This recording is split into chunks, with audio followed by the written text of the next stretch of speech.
Bussin with the boys. Bro. There you go. There it is. You want to hit the intro? You want to hit the... I usually do this, but I feel like... Sure. You want to talk about it? We can talk about it. It's Monday, baby.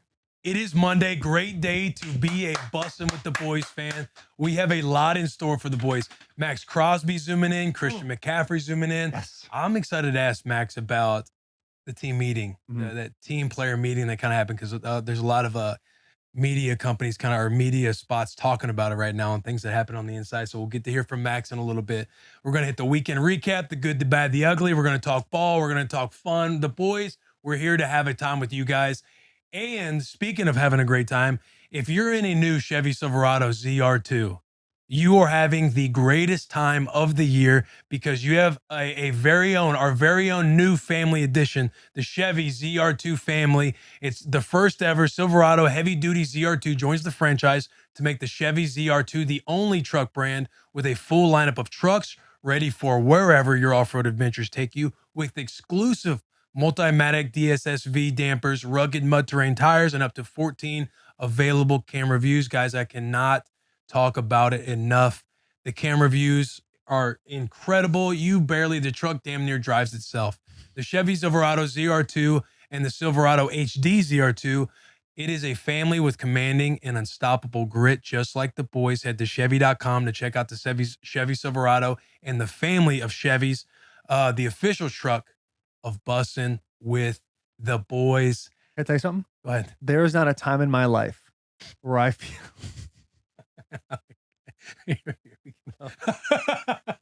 No, it's not that big of a deal. I know, that's why I'm laughing. Is you were going with there is not a time in my life. Without question, I have never in my life felt more safe than I am in the passenger seat of your ZR2. Yeah. That's all I want to say. You enjoy putting the seatbelt on, just knowing like, yo, I am Yeah. extremely safe, 5-star safety. You know, you guys can read it all. I enjoy being safe, but I also enjoy keeping the seatbelt off for the first 15 seconds of our car ride together, so I can get the whole, you put the seatbelt on for me? from Compton. No, And but- like a doll pull string, dude. You put the seatbelt on for me? Hey, The seatbelt. first ding. It's like an 'Cause you know alarm what I'm goes off in saying? your Like, I head. don't want to say it. That is, to me, that's in the category of shit to get you beat. When that beeping starts to happen, Yeah. I'm like, I really hope they dial this in. I hope they heard that. And then once it goes probably 7 seconds after the beep, No. after the ding, I'm like, okay, I got to say something. 7 seconds, you're in the third ding by then. Yeah. Person always said, I don't know. I don't know. Is your seatbelt on there? You do the pull. You pull your seatbelt up. I don't know. Is it?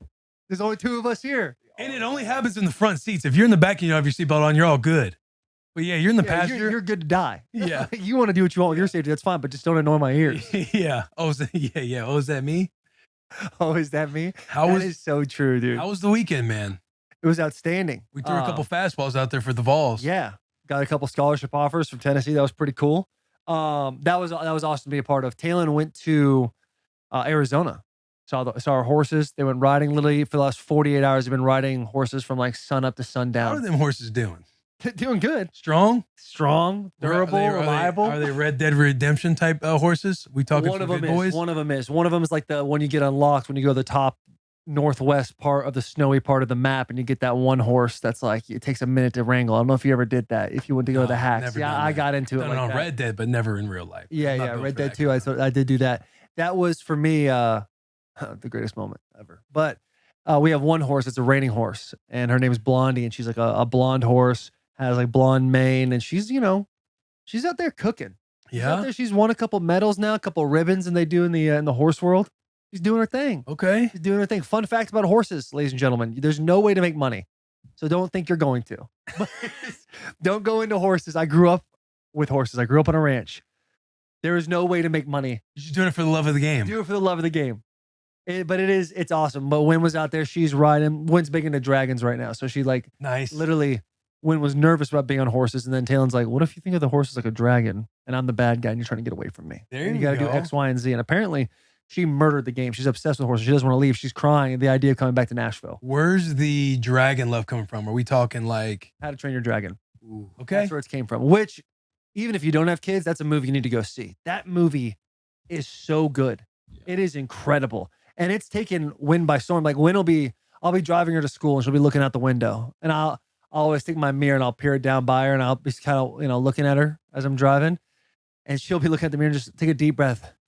I'm just so obsessed with dragons. Like literally just talking to herself. Like she loves dragons. Maybe throw Game of Thrones into the Yeah. You know what I mean? Yeah. Take my 6-year-old and say, hey, let's look at all this. It's time to Here are all the episodes with the dragons in them. Let's go look at some real dragons. Or maybe for Christmas, you get her just a first generation PlayStation and buy her Spyro the Dragon. That's a good idea too. Spyro. You know what she wants for Christmas? This is the first Christmas for Wynn that she's like wants something real bad, like knows what she wants for Christmas, and it stayed consistent to where we're like, hey, maybe for Christmas, blah, blah, blah. She wants a bearded dragon, lizard. Right. I remember you saying that like however many months back on the bearded dragon. You're like, we're not getting it out, but if you want it from Christmas time. We got a beta fish. And I was like, if you can take care of this beta fish, maybe a dragon will be in your stocking. Yeah, beta fish dragon. Yeah. And the bearded dragons don't look, they're just lizards with cool names. She get a Komodo dragon. What's that? Komodo dragon. Yeah, dude. That'd be sick. Yeah, why not? Bro, he might be able to hook it up with even the bearded one. Up with the lizard. Yeah? Yeah. A dragon or a lizard? Dragon. Because lizard, if you throw the name lizard in there, she doesn't care anymore. No, he has dragons. We might have to get like a little pet ski or something going on. JP's his brother lives amongst, he's like Dr. Doolittle. That's awesome. He can talk to animals? Yeah. That is badass, dude. Badass. How many dragons does he have around him? He's got legit 35 snakes. Some of the most venomous snakes in the world. Black mambas, cobras, vipers. No, that's literally one of my 2 fears you guys know about from Bet the Bus. Yeah. But snakes are like the most terrifying thing to me. I went to the zoo with Willow this weekend. We're there for 2.5 hours. Get back to your brother, JP. Go ahead, JP. Go ahead. I thought you finished your thought. I was done. Okay. I was like, how many dragons? Well, he's got 35 snakes. Taylor's my brain got like hardwired. We got to talk about that for a second. We went to the zoo over the weekend. He was going to talk about snakes. There were snakes there, okay, and it was scary. How many total animals does he live with?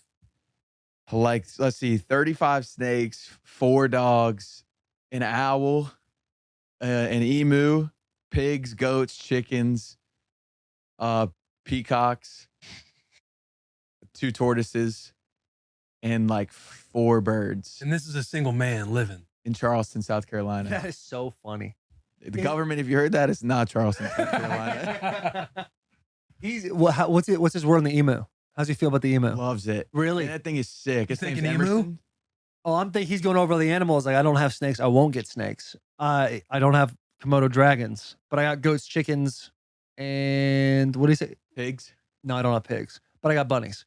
And I was like, Bad bunnies. I think it'd be sick to have, dude. So when we got those bunnies at that birthday party a couple of years ago, the guy was there. He's like, yeah, we got a kangaroo. And I was like, oh yeah, what's it like having a kangaroo? He's like, just chills, just hangs out. Like, could you imagine coming over to my house? Little guy just kind of hopping up to you, talking to you for got one of your dogs in the water in the pond. Locked him God up. damn it. Locked him up for a second. Who let smoke out again? It would be sick. I think having a bunch of animals is dope. And I think it's great for kids too, for them to do chores and stuff like that. But single guy. Yeah. We can all go to Charleston. That'd be sick. I had a buddy. Be intimidated. No. He's good with it. They'd have to stay in their little cages. Yeah, it's like a whole room for him, so you're good. Yeah, we'll lock and key, padlock type stuff. I can't see them. I can't think about them. I'm uncomfortable right now. They're crazy. One of the cottonmouths, you got to take them out to feed them and clean them and stuff. Why not? Why don't you just throw the food in there? Sorry, to clean the cages, you got to take them out. And so one time you have to wear gloves, and it bit him, and he said he could see the venom just oozing out of the snake's fangs. That messes me up. Yeah, I was like, dude. On a big level, I probably just kept his composure. Look. Yeah, he's like, I must have messed up here. Yeah. I had a buddy in high school, Kyle Watkins. Shout out Kyle Watkins, dude. He wasn't really my friend, but he was a senior when I was a sophomore. Set all the records in Arizona as a wide receiver. Shout out the boy. His family had a couple acres of land, and they had the same kind of setup. They had Komodo dragons, alligators, a whole bunch of shit in one little area. Never went to his house, was never invited, but I always thought, man, that's pretty wild to have all those things. Yeah, that's the problem. My brother lives in a neighborhood. Not on a few acres. He doesn't have his own space yet. Why has he got all those things? He's obsessed with animals. Just loves them. Yeah. God, that's what's gonna happen with my family. I'll see JP, he'll post every now and then. You'll just see all these animals all over the place, man. And he got Dr. it's a Doolittle. full-time job. He's a PA too, like a physician's assistant. Yeah. So I don't know how he does it, but Man, that is crazy. Yeah. That would be a wild deal. Yeah. You just got Waffle. Yeah. I got Waffle. barely. Yeah, barely. I feel like Waffle and Will's relationship. I don't know if it's actually bad. No, or good, you're right. but You're calling it. Like it happened with the baby. Didn't it? Something happened the other day. She just started barking. She saw something across the street out the window and just starts barking. I'm like, Waffle, shut the fuck up, man. Yo, that is so real. And then I look over to Charlie. I'm like, I'm just ready for her time to come. That dog's 2.5. But it's like to the point, like we know the relationship just is where it's at. And so I like making more extreme jokes because Charles like, yo, you hate Waffle. I'm like, I don't hate Waffle. But then sometimes like, God damn it, Waffle. Just nothing's happening out there. Waffle is now just a roommate. Yeah. A roommate you don't like. Yeah. Never cleans up after themselves. Stress sheds. Like she sheds. What's she stressed about? Everything, bro. I got Waffle. Like this gate is not gonna kill you. Go past the gate. Where it lives in our house. It's a kid's gate. Dude, I got one. Hey, I posted her last week on my story because she was like trying to like jump up on the couch and couldn't. And I was like, Waffle, what are you doing? Like just jump up on the couch. And she's like looks over at me now. She's got them fangs that like come up over her. You can really underbite. You can really see that relationship going downhill. I know. You could. Dude, I know. I got that same issue with one of my dogs. Like, Smoke, that husky. Mm-hmm. So we got her. That dog sucked from the beginning. I've never liked that dog. But then we fostered Jake, which Jake's the best boy. Like he's such a big dumb idiot. Like he's so stupid and he wants to do well so badly. But he's a follower. He's got zero leadership in his blood. Zero. So he bonded to Smoke, and essentially now Talon has a dog and that dog has a dog. And these dogs are just like little pack animals ripping around my house. And I'm just like, can one of them just die, man? Yeah, I feel bad because I did love Waffle. Like there was a time Charles was pregnant. There was a time Charles was pregnant. I was like, oh, Waffle, this little kid, she's not going to take your spot. No. And it could not be farther from the truth. How quickly did that happen? I think it happened when Waffle would try to jump up on our bed at night, and it would really start to piss me off. And then she would start to growl at me, and I'm like, this is not the road you want to go down.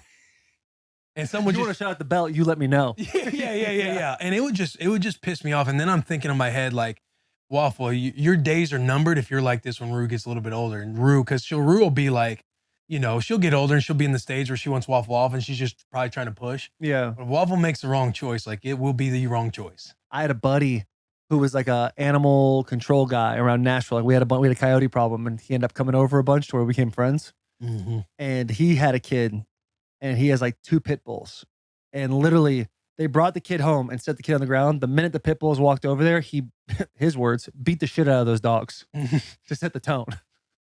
Like this is mine. Yeah, those dogs have not fucked with that you kid know how once. dogs are when they're like either they territorial. Bulldogs are stubborn, so it's like if she's jumping up on the bed, she's not listening to me get down. She thinks like she owns that part of the bed or she can do what she wants. And I'm like, no, that's not how. I know. You know what I mean? Or if I want you to get down and you're not moving, like I'm asking you, hey, get down. Waffle, I need you to get down. She like staying, 10 toes down, paws down, whatever. 4 paws down. Yeah, 4 paws down. Like there's an issue. There's an issue. But if I take self-accountability, I do need to love her more. Like I need to spend time with her more. And I don't do that. I kind of neglect her. And usually the only moments we have together are when I'm like already like not in the mood. Tired. Yeah, tired. Like why are we barking? I'm trying to eat. We got suits on right now. We're trying to spend time. You want to go outside and play with the ball. It's dark outside. You can't see the ball. You're gonna lose it. I'm gonna have to go find it. Yeah, exactly. Yeah, it's a process, dude. Yeah, so that's where. Shout out your brother though, not caring about any of the things. Alex. Yeah, shout out to Alex. Maybe I need to give Waffle to Alex. Yeah. What do you take? What do you take, Waffle? Probably. Who knows if the pack would accept Waffle? You know what I mean? He's probably not. Probably not. Waffle would get eaten. Right? Yeah, Waffle would get killed fairly quickly. Dude, I had a dog when I first got in the league, and I had a doggy door, and I knew how to use the doggy door, but I wouldn't be home during the season, and he would just go in front of the doggy door and shit on the doggy door, like right in front of it, and just would not listen to anything. Would refuse to sleep unless he was under the bed, under the covers in the bed. Like I would go to bed and he'd like walk up to me and just put his nose on my cheek. It was kind of adorable. And I would have to like lift the blankets up and he would go all the way down by my feet and sleep there like a rock all night. Shut up, Brew. Shout out, Brew. Dude. Shout out, Brew.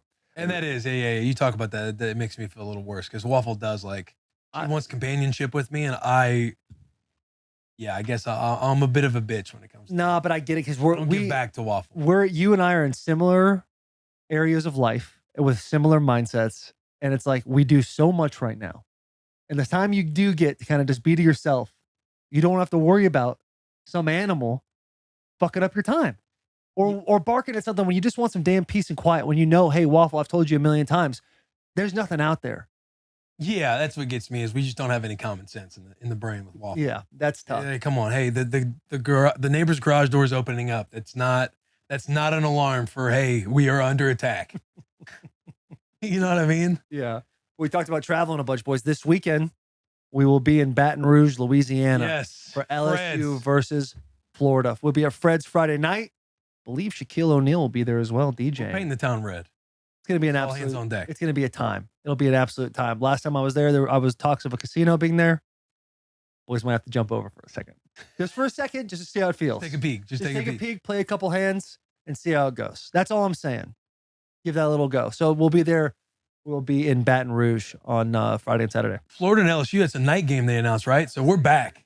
There were talks about it being an afternoon game or later afternoon game, 3:30, but now I think it is a 6:30 game. Florida LSU, Death Valley night game. I mean, it's going to be a fun environment. If you're a college football fan, this should be a bucket list thing. Yeah. Everybody talks about Death Valley at night and how it's supposed to be the most insane situation ever. I'm happy it's at night too because I get some time in the morning. What's that? Why not? We You do can say it.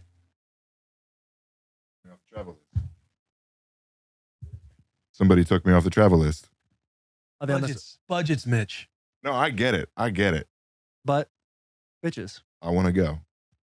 But I get it. Well, if any of the guys want to give up their seat, I'll tell you what you can do. but if guys do want to give up the seat, we'll have to look at what they do role-wise and be like, we can't have you sitting this one Hey, out. Mitch, something to think about though. Do you know Nick Bennett? Nick's driving down Oh, Friday. And he's staying at an Airbnb with Logan Stokes. Logan Stokes is a boy. You haven't met Logan. He's awesome. You're gonna love him. So that option is still there. Free ride, free stay, hit a couch, and you chill with the boys. And we get to save money. It's a thought. That's Yeah, a it thought. just depends on how bad you actually want it as a fan Right. versus I'm going to throw this at my guys' faces since they took me off the travels. And let's think about this for a second. I'm in the middle of talking about how much fun it's going to be, and I glance over at you, and you just go, "I'm not going." No, he made a I point. wasn't even talking about you. I'm not going. And to be honest with you, I was on the show right now when I found out you weren't going. So that's how, bro. That's how it rolls. But you have the option to go. I do. What I was gonna say before we had to do that was, I'm excited it's a night game because I want to see that experience. But also, Michigan's playing their first real game of the season at noon. What's the ad we got to jump into? Because after this ad, we can jump into like just the football weekend was a very good weekend of football. You had Bama LSU dealing. You had Penix versus Williams happening. The next day, you got Burrow versus Allen. You got Mahomes, Tua, the Cowboys, Eagles. Like, it was a weekend of football. But before we get into that, hopefully everybody is on the Game Time app, the app that is the official ticketing app of Barstool Sports and Bussin with the Boys. You shouldn't have to worry when buying your tickets to the next big event. Game Time is the fast and easy way for all sports, music, comedy, theater events near you. What do you think about that Game Time app, Taylor? I know you've used it a couple times. We've actually given some tickets away. Right, we did a on the giveaway. Game Time app. We did a giveaway, and we did the giveaway last week. And I will say it was very easy to do. You download the app, you use the redeem code. I believe it's going to be, was it Bussin? Bussin. That's what's going to be on this thing. Once I did that, I got a little discount on that thing, and I sent it off. No problem. You get a little e-ticket right there, scanner right there. He's going to be able to go rip a game, no problem. Should we do a giveaway and maybe Mitch jumps into the comments of this YouTube right now? Oh, And then if he wins the ticketing out, we give him a couple tickets to the LSU game this week. And then all he's got to do is get his ass down there. Which something to think about. Something to think about. But no. This is something to think about. Okay. We did a giveaway for this. Should we do a different ad this week? We could. But I'm just saying, But if we're we're thinking trying for to, Mitch. We're yeah, thinking about if we're Mitch. trying to We're think thinking about our boy, because you can take all the guesswork out of buying tickets with Game Time, Mitch. Download the Game Time app. Hopefully you do this. Create an account. Use code Bussin. You get $20 off. Terms apply. Again, create an account and redeem code Bussin for $20 off. Mitch, listen to that. Download the Game Time app today. Last minute tickets, lowest prices guaranteed. Jump in the YouTube comments. Say something nice about one of your 8 teams that you root for, and maybe you'll have a shot to win a little pair of tickets. We'll give out a pair of tickets. We'll give out 2 tickets. Game Time app. We'll probably do it for another sponsor, but dive in. Game Time. I'll be in the comments with my Twitter handle, so you guys can go through. Yeah, there. leave your Twitter handle. Leave the good Twitter call. handle. Great call. Leave Smart, your Twitter smart, handle smart, because we don't know how to contact you if you don't have the Twitter. There is going to be another giveaway this week. I haven't talked to you about this yet. There is going to be another giveaway this week. It's going to be on Slips and Picks. If you watch Slips and Picks, there will be a cash giveaway Okay. that comes out, and you will find out a way to win by watching Slips and Picks. It will come out at some point during that show. It comes out Thursday at 2 o'clock. 2 o'clock? 2 o'clock? 2 o'clock Central Time on 2 Thursday. o'clock Central Time? That's a great, that fires me up. Slips and Picks now. We are on this last weekend, everybody was winning. Yeah, I think I only lost 2 games. Yeah, I think you went undefeated in the headliners. It was the Chiefs. which is That big was because one. I had to flip that. I was 1-3 like 2 weeks in a row. Yeah, and Mule and I lost that one, and then you go all the way down. Like I want to say Mule lost us in one of the parlays.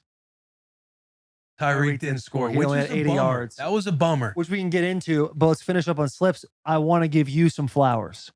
We On- talked about Vikings, Atlanta, under game. I went back and revisited to give Will the opportunity to go under. Says Josh Dobbs is going to play. Everyone said he's not playing. at those reports at that time. And you shot a text.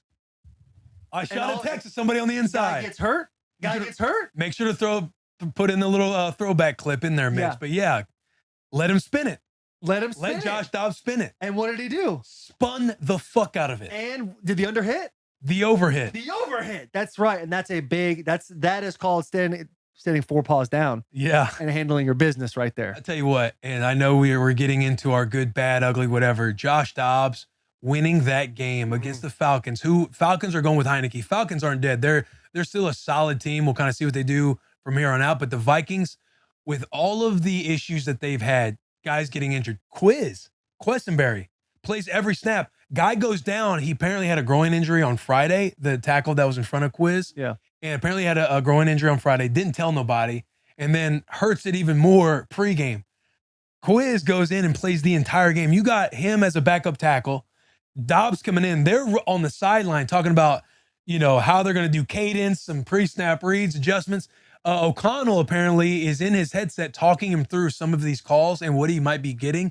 Like the way Dobbs' brain is operating, he's done it now. He showed up a week before Cardinals Works for NASA. and played and started that first week. He showed up a few days before Vikings. They won. He did it with the Titans last year. It was on 1 week on practice squad, then plays. Like this dude is showing that he has the ability to fly this mercenary in, not only be a mercenary, but hey, this could be a guy who has like one of those backup roles. He's got a solidified backup role for here on out, like a Colt McCoy, like a Chase Daniels, like those guys who will have a lengthy career as a backup because this dude can get the job done if the call calls for it, but he might be able to play himself into a starting role in the offseason, I man. can't wait for the overly direct take because you're touching on mine. Okay, You're I'll touching on- slow you're it down. touching on But mine. the boys in the back, you got Jack and Garrett. They're very close with Dobbs, and they obviously ride. They will ride to the death into the dark with Dobbs, and you love it because that's his boy for real.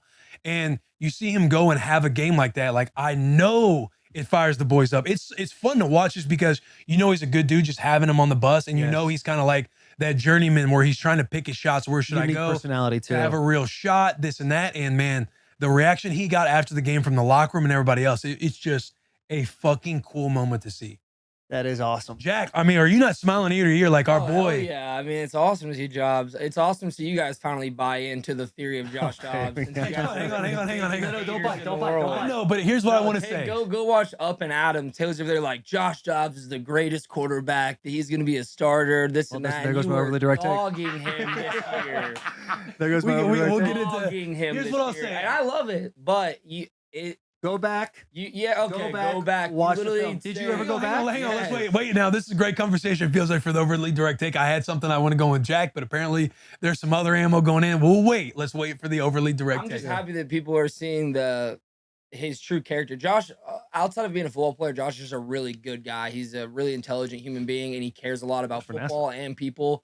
So it's good to see like a good guy get his time, and he obviously like played well in the first 8 games with Arizona, but they only got 1 win. For him to come in and have this like historic kind of like starting career games. You see the video of him on the sideline, like first quarter, taking snaps with the center and the lineman because he's literally never taken a snap with them, trying to get the cadence down. I think it was That's heady ball, but That's good.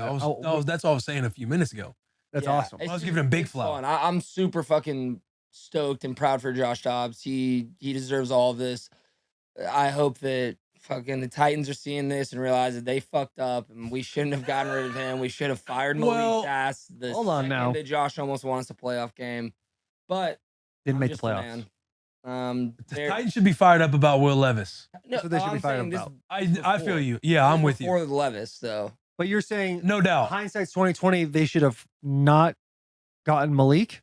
He's So saying hindsight, we should hindsight. have let Malik go. Let Malik go, even though you drafted him in the 3rd round. That would have been a big move. It would have. Being like, okay, we're kind of just giving up on this cat that we only threw in there a couple games.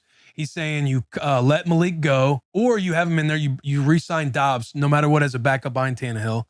And then Malik falls to 3 on the depth chart. Then, if you play that game, you probably never draft Levis. Yeah. Or maybe you do, and then That, you know, yeah, Tannehill that's- in the then last year Dobbs of his might be, contract. who knows if they're playing Dobbs or Levis. Yeah, I don't know. It's never cool know. to see Josh be bouncing around from team to team right now and have continued success, even though it might not reflect on the records. It's just cool to see a lot of people in the league rally behind him and him getting this moment in the spotlight where he, like you said, he's locked himself in for contracts as a backup and really, I mean, he's been in the league already 7 years, so he's probably gonna be in the Sometimes it league. takes a Wild. while, man. Probably, yeah, he's Yeah. probably gonna be in the league for another 5, I'd say, at least just as a backup, if anything. Just Yeah. Yeah, he coaches can rely on him to, if your guy goes down, he's going to come in, know the playbook.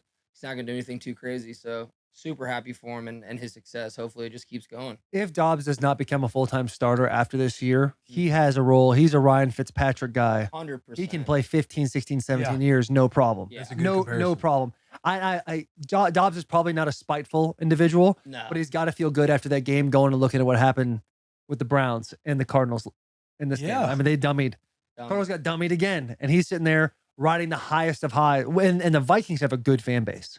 They have a good fan base. That stadium gets loud. That stadium's up to date. Like they do well over there. Yeah, in you the just land know, of 10,000 lakes. Dobbs is probably in the mindset of he wants the Cardinals to do well. He didn't have the team around him. Like if he wants to showcase what he's about, Vikings are a team that he can deliver to some guys because they have the talent, not only the talent, but a great coaching staff. And O'Connell, Wes Phillips, the OC, those are great dudes. And like you just said, like the fan base too. It's like you're in a way better situation. He's probably sitting there thankful that he got the opportunity to do that. And you kind of like look back in the rear view and you're like, man, thank God. Because if he would have continued starting for the Cardinals, like that's just not a good team. Like, yeah, they were tough in that first quarter, but then you get figured out and everything else, and it's kind of like, oh shit, they're about to get rolled. It might have stunted his growth as a backup player in the league of being a guy that's like, oh, he is a serviceable backup. Yeah. But I You were think- gonna say something, JP? I was just gonna say it's gonna be cool to watch him too because Kirk Cousins is the type of guy that's gonna be riding with him, and like, what better dude to have help you learn the offense than No Kirk Cousins? question. Yeah, Kirk was on the couch over the weekend yelling at the Right. screen like, man, this is just unreal. And that's rare to go into that type of situation. You're looking at the Vikings schedule right now. The next 3 weeks are winnable games. Mhm. Like Josh Dobbs could be 4-0 as a starter. Could be. I mean, those are like the NFL. Yeah, the NFL. Yeah, exactly. But Broncos beat the Chiefs a couple I weeks know, ago. but if you're looking at these teams and just going, oh yeah, he's got a shot to win these games. yeah. Absolutely. And the Raiders now, let's get into the Raiders a little bit because they're playing them the first week of December or second week. Oh, they must have a bye week. Yeah, then. they have a bye in They have between. a bye. At the end They're of playing them November. December 10th, but it is a great segue into the Raiders. New head coach, GM got fired. And them boys fucking put it on the Giants yesterday. Yeah, it's like people were saying like, oh, you beat the Giants, they're one of the worst teams in the league.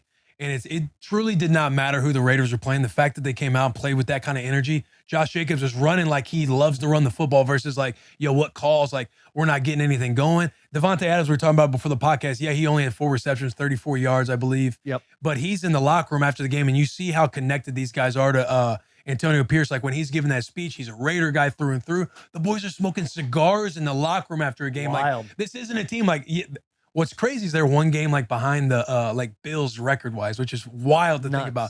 Thinking of the year that the Raiders had, but you let McDaniels go and the team like played that way. They played aggressive. They're up 24-0 at halftime. They had I want to say they only put up 21 points against the Patriots. So that's with the Maxx Crosby safety. So this offense is yet to put up over 20 points on the season. They put up over 20 points in the first half, bro. Like they're flying around and playing. And again, yes, Giants are not that good of a football team, but it's the NFL. It does not matter. We saw it earlier.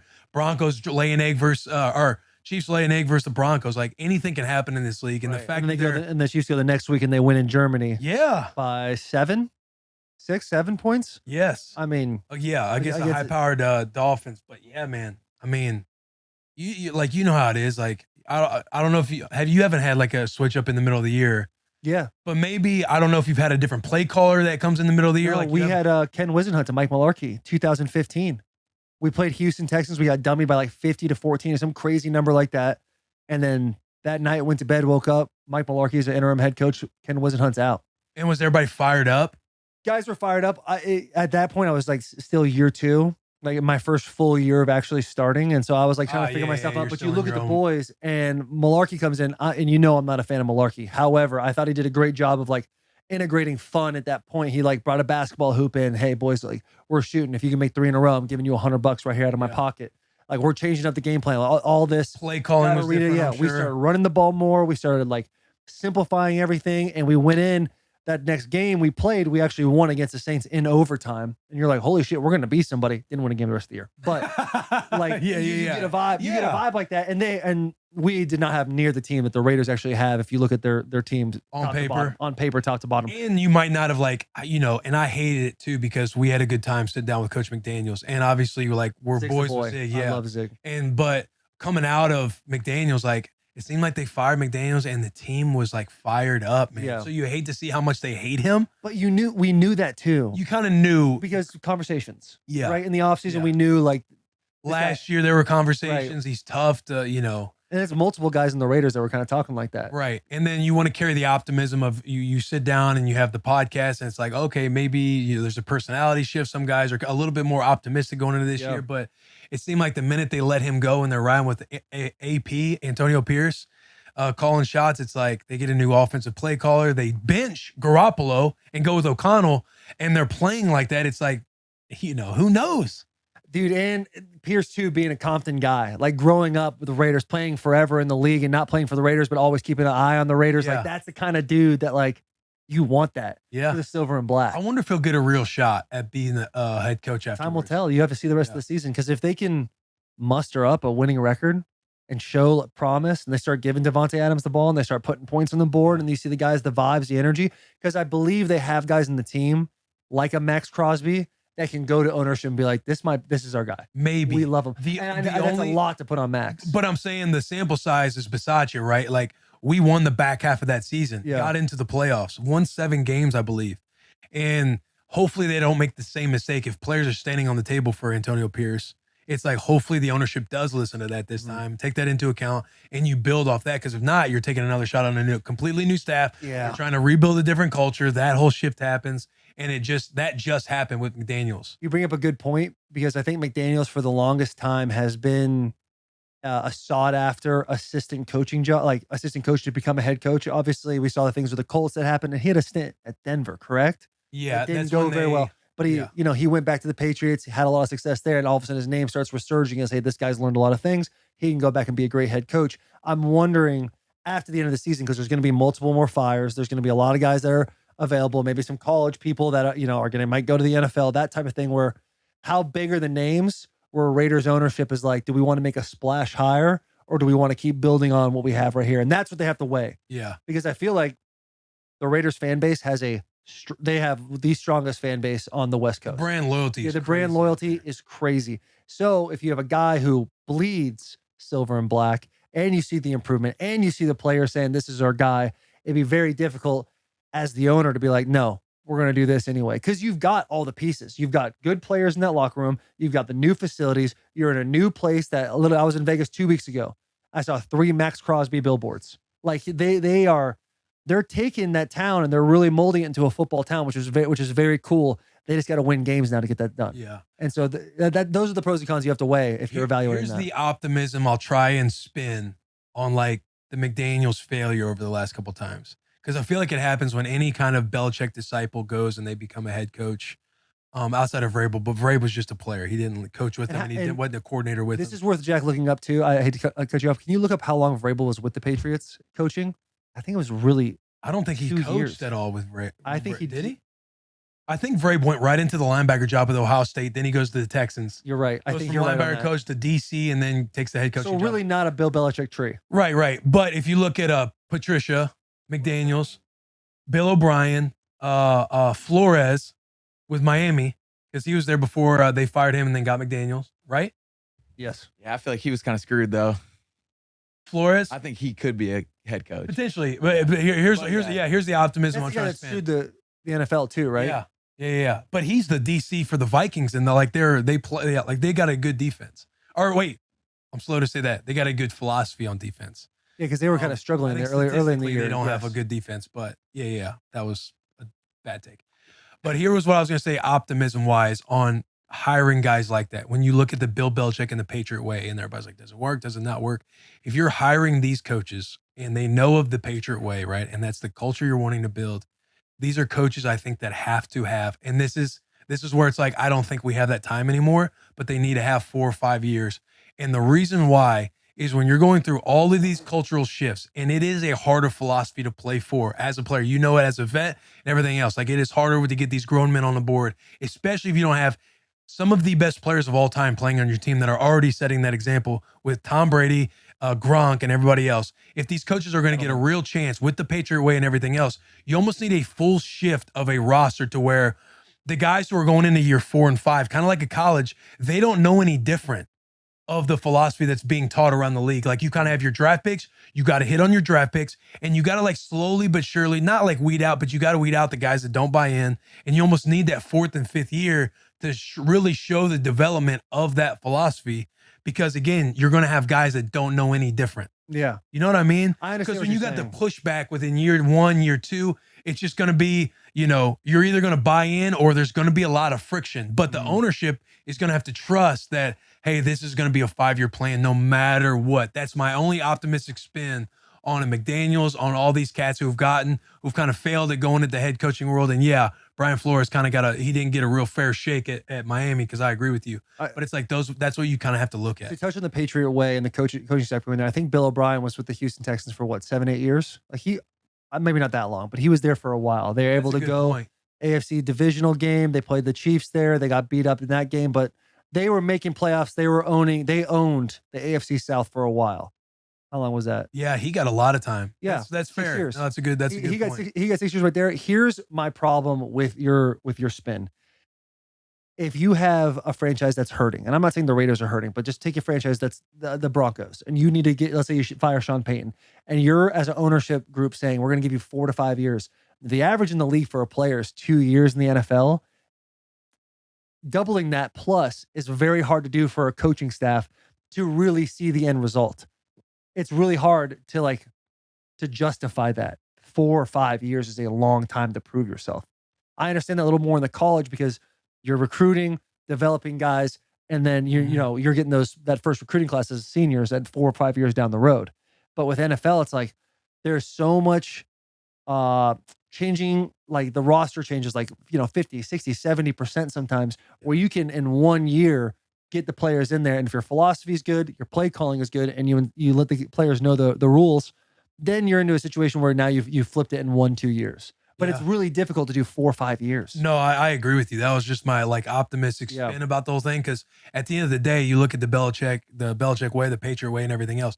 Bill Belichick's arguably the greatest coach of all time. I think I'm thinking about Lombardi. I'm thinking about other guys. I'm thinking right now he's like the best coach. I mean, you could argue Andy Reid, but he had you had Tom Brady, who is the GOAT. You brought You had Gronk. Like you have guys that truly, like Tom.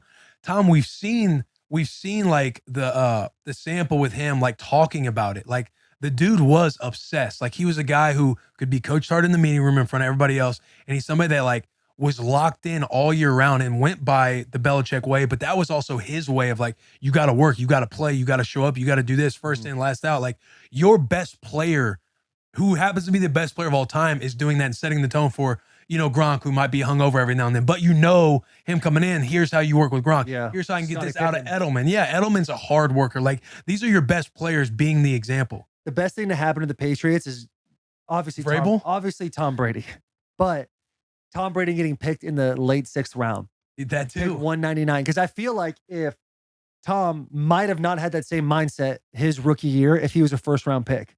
Shit don't stink. I'm the guy, blah, blah, blah. He came in 3rd, 4th in the depth chart and literally had to buy into the Patriot way, being like, I got to stick to a roster here. And then he gets in there and the formula just ends up working and he takes off from there and becomes the Tom Brady we all know and love today. Literally, Tom Brady is a Georgia boot. Georgia boot designed for the longest shift and toughest job. Georgia delivers boots that are as comfortable as they are tough. Tom Brady tough. Boots that you can wear from work to the bar to the football field. Blue collar comfort right out of the box. And whether you're working on the front line, fixing that shelf in your closet, throwing up screen pass, grilling out in the backyard, these Georgias are the best boot for the job. Georgia boots are designed for rugged, demanding work environments. That Patriot way. They're built to last, making them ideal for workers in various industries. Georgia boots are designed with comfort in mind, featuring cushioned insoles and supportive technology for all-day comfort. Use code BUSSIN, BUSSIN, for a generous 20% off at georgiaboots.com. And listen, if you're not a Patriots fan, you can still appreciate greatness. Yeah. And what they did for those last 20 years. Yeah. And you're getting that with Georgia Boot. Yeah. You're getting that kind of vibe. When you jump on there and you type in BUSSIN, you get 20% off already affordable boots. This is a dynasty boot. It's a dynasty boot. Yeah. There's Tough, no question. built to last, dynasty. I don't know if they have Super Bowl trophies for boots, but if there was, Georgia Boot would be probably have, they'd be 10X right now. They'd be crushing everybody. Yeah. Crushing Maybe we everybody should out make there. like a Georgia boot trophy and just come up with a different rivalry game. Yeah. Nebraska and Michigan doesn't get to play next year. Georgia Boot versus Ariat. Some random other boot company. Yeah, we could do that. I mean, why not? That is but you look back at Tom Brady and when I was watching the Michigan versus Purdue game, like JJ didn't have the best game in the world, but he passed Tom Brady in yards already as a junior. Really? Started for 2 years. Or his first full year starting was last year. And so Tom, what he was able to do at Michigan wasn't a deal where you're like, this is gonna be the greatest dude of all time. Oh, for sure. I mean, he was like a late round pick. I think 6th round. He was competing a lot for his job each year. Who was ahead of him? Who did he split time baseball with? player. Bill, What was his name? Drew Bledsoe. That was at the Patriots, but That's what I thought we were talking about the Patriots. My bad. I'm saying, I'm saying that his Michigan career, like he wasn't like the guy for, multiple years. Yeah, He was like always competing. stud, man. Stud. And he's just got it about him now. Yeah, he does. Ryan Gracie and Drew Henson. Drew Henson, he was the one that played baseball. Did Drew Henson go to the league? No, I think he chose to go play MLB. Go play MLB? I think. And then he maybe came back to the NFL, tried to. God. Now that we're on Michigan, let's talk. There's been some changes at Michigan. Connor Stallions, he got fired. He resigned, whatever you want to say. No, he resigned. He resigned, which is huge because if you resign, your benefits are gone. If you get fired, there's a time where you get benefits. They used him up the way they knew how. His loyalty. He's a pro. That man but is a also patriot. con. He's a patriot. He's a Marine, and he literally sacrificed himself. He jumped on the greater grenade. good, regardless of whether the grenade's real or not. He refused to cooperate with NCAA or Big Ten. He resigns and essentially said anything that you guys find that would be quoted illegal was me, no one else. Michigan's back. Michigan's back like it never happened. I think it's and Michigan's 1-0 without an asterisk right now. That's false. It's in my bad that I think it's going to hurt Michigan that they don't have Connor on that sideline. Down the road, we're going to see this weekend. You got to tough this weekend is everything we need to see. You need it because there's when you look at statistically, it's like it was what the 120th. Michigan's like the 120th toughest schedule in college football. 112th. 112th. You know what Georgia's is? I don't care about it. I think 100. Georgia is 100. beatable as well. Yeah. Georgia almost got snuck by Mizzou, which we called. They might get. Who does Georgia play this week? Tennessee. Tennessee. I think Tennessee can. No, we play Mizzou this week. We play Georgia the following week. Who's Y'all gotta Georgia beat had this Mizzou week? now. Maybe they have a bye. They're off. Yeah, maybe they have a bye, and then the next game's Tennessee. But yeah, Tennessee can beat Georgia, man. Like Georgia's not an untouchable. Play Ole Miss. Ole Miss could sneak them. Ole Miss is like classic sneak team in the SEC. I know, but I feel like they always do this little run to where they get close to the top 10, and then something happens, and they just don't. Even just doesn't get them over the edge. Ole Miss is not there to win championships. Ole Miss is there to ruin championships. Yeah, like that's not what their program is based on. They're there to tailgate, have Kiffin as their head coach, tweet out every so often throughout the year, and just ruin somebody's chances at a college football playoff. I agree. Yeah, Georgia's does. They don't have like the toughest schedule. I don't disagree with that. That's what I'm saying. I think this weekend it's good that you guys are playing Penn State. This is although Penn State, I do think they had a great win against Maryland, like putting up 50 plus on Maryland, holding them to 17. Maryland had negative 51 rushing yards at one point. Yeah, if they figured it out a little bit more on offense with the play calling and situational ball, this is going to be a great game this weekend. I'm fired up to watch it. I really am fired up to watch it. Right now, Michigan is favored at -4.5. Over under is 44.5 points. Yeah, that'll be a fun game. That'll be a great game. Great game to see. And if to go ahead and help you out with your argument about Michigan missing Connor Stallions, Michigan first week we gave up more than 7 points in a game. Last offensive play they had was like 4th and 5, and they didn't cover.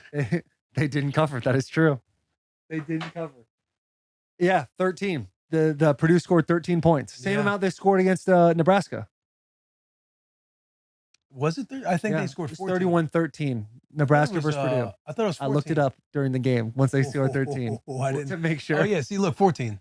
Oh, because my boy Sims got in there for one play and fumbled it, and they took it to the house. No shit. I was like, damn it, dude. Yeah. Will, if Nebraska could win the national championship, if you took the Connor Stallions route, nobody ever knew that you were doing it, but you had to go in and you knew that you were cheating and you were stealing signs, but it meant Nebraska gets a national championship. Would you do it? No.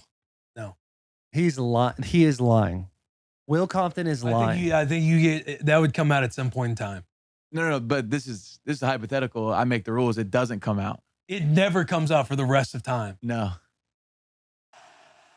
Will. National glory, bro. The only thing Will's doing right now is trying to show that he's a good person. Yeah. No, not the whole. At the end of the day, this stuff came out. So once it comes out, then you have an opportunity to either stand on that or go the other way. It's like Connor resigning, Connor getting fired, whatever, resigning for the benefits thing.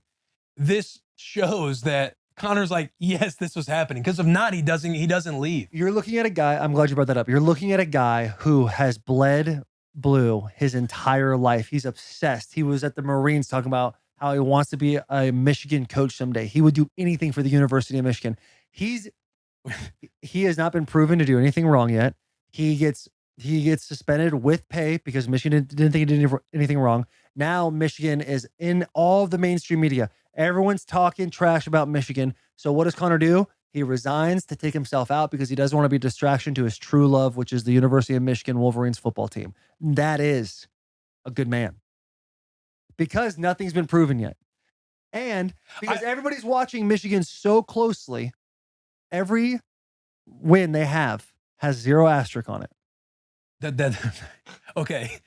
Either way, this is positive because I hope they don't get postseason punishment and all that stuff now, because it's just going to be a benefit. Because even though you say there's no asterisk that ever really gets put on anything. It's just like a public opinion of this asterisk is going to be there for the rest of the time. That is the upside of them. The upside is you get the national opportunity to win a natty. And so Big Ten, being a Big Ten guy, get to claim Big Ten like, oh, natty's with us. But when you get to play, you also get the benefit of this is an asterisk football team who won. So I get to argue with the boys and say, oh, no, Big Ten, we're the best.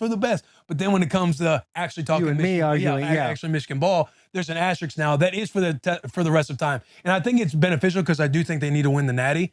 But it's also a good thing too, because like, let's let them into the college football playoff and see what happens again. I agree with everything you said for different reasons.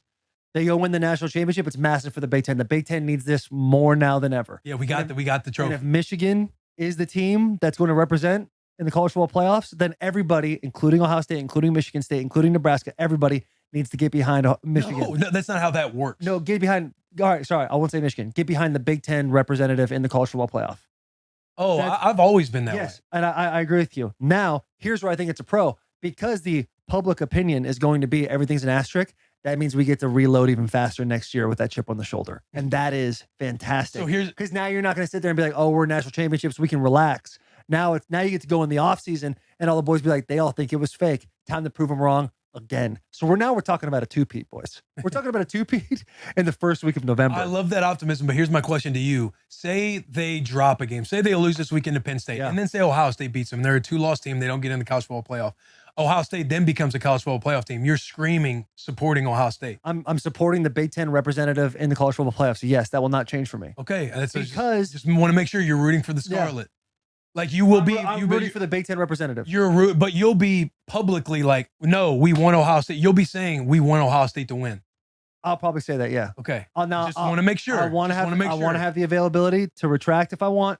There's but this is you That's get what to I'm think saying. about it That's why I now. said probably. That's why I said probably. You're a Michigan man. Michigan man. That if Michigan wouldn't is say- not in the college football I playoff, would not say I'm a Michigan man because I need these. have clips. not represented Michigan the way Michigan would like to be represented in the past.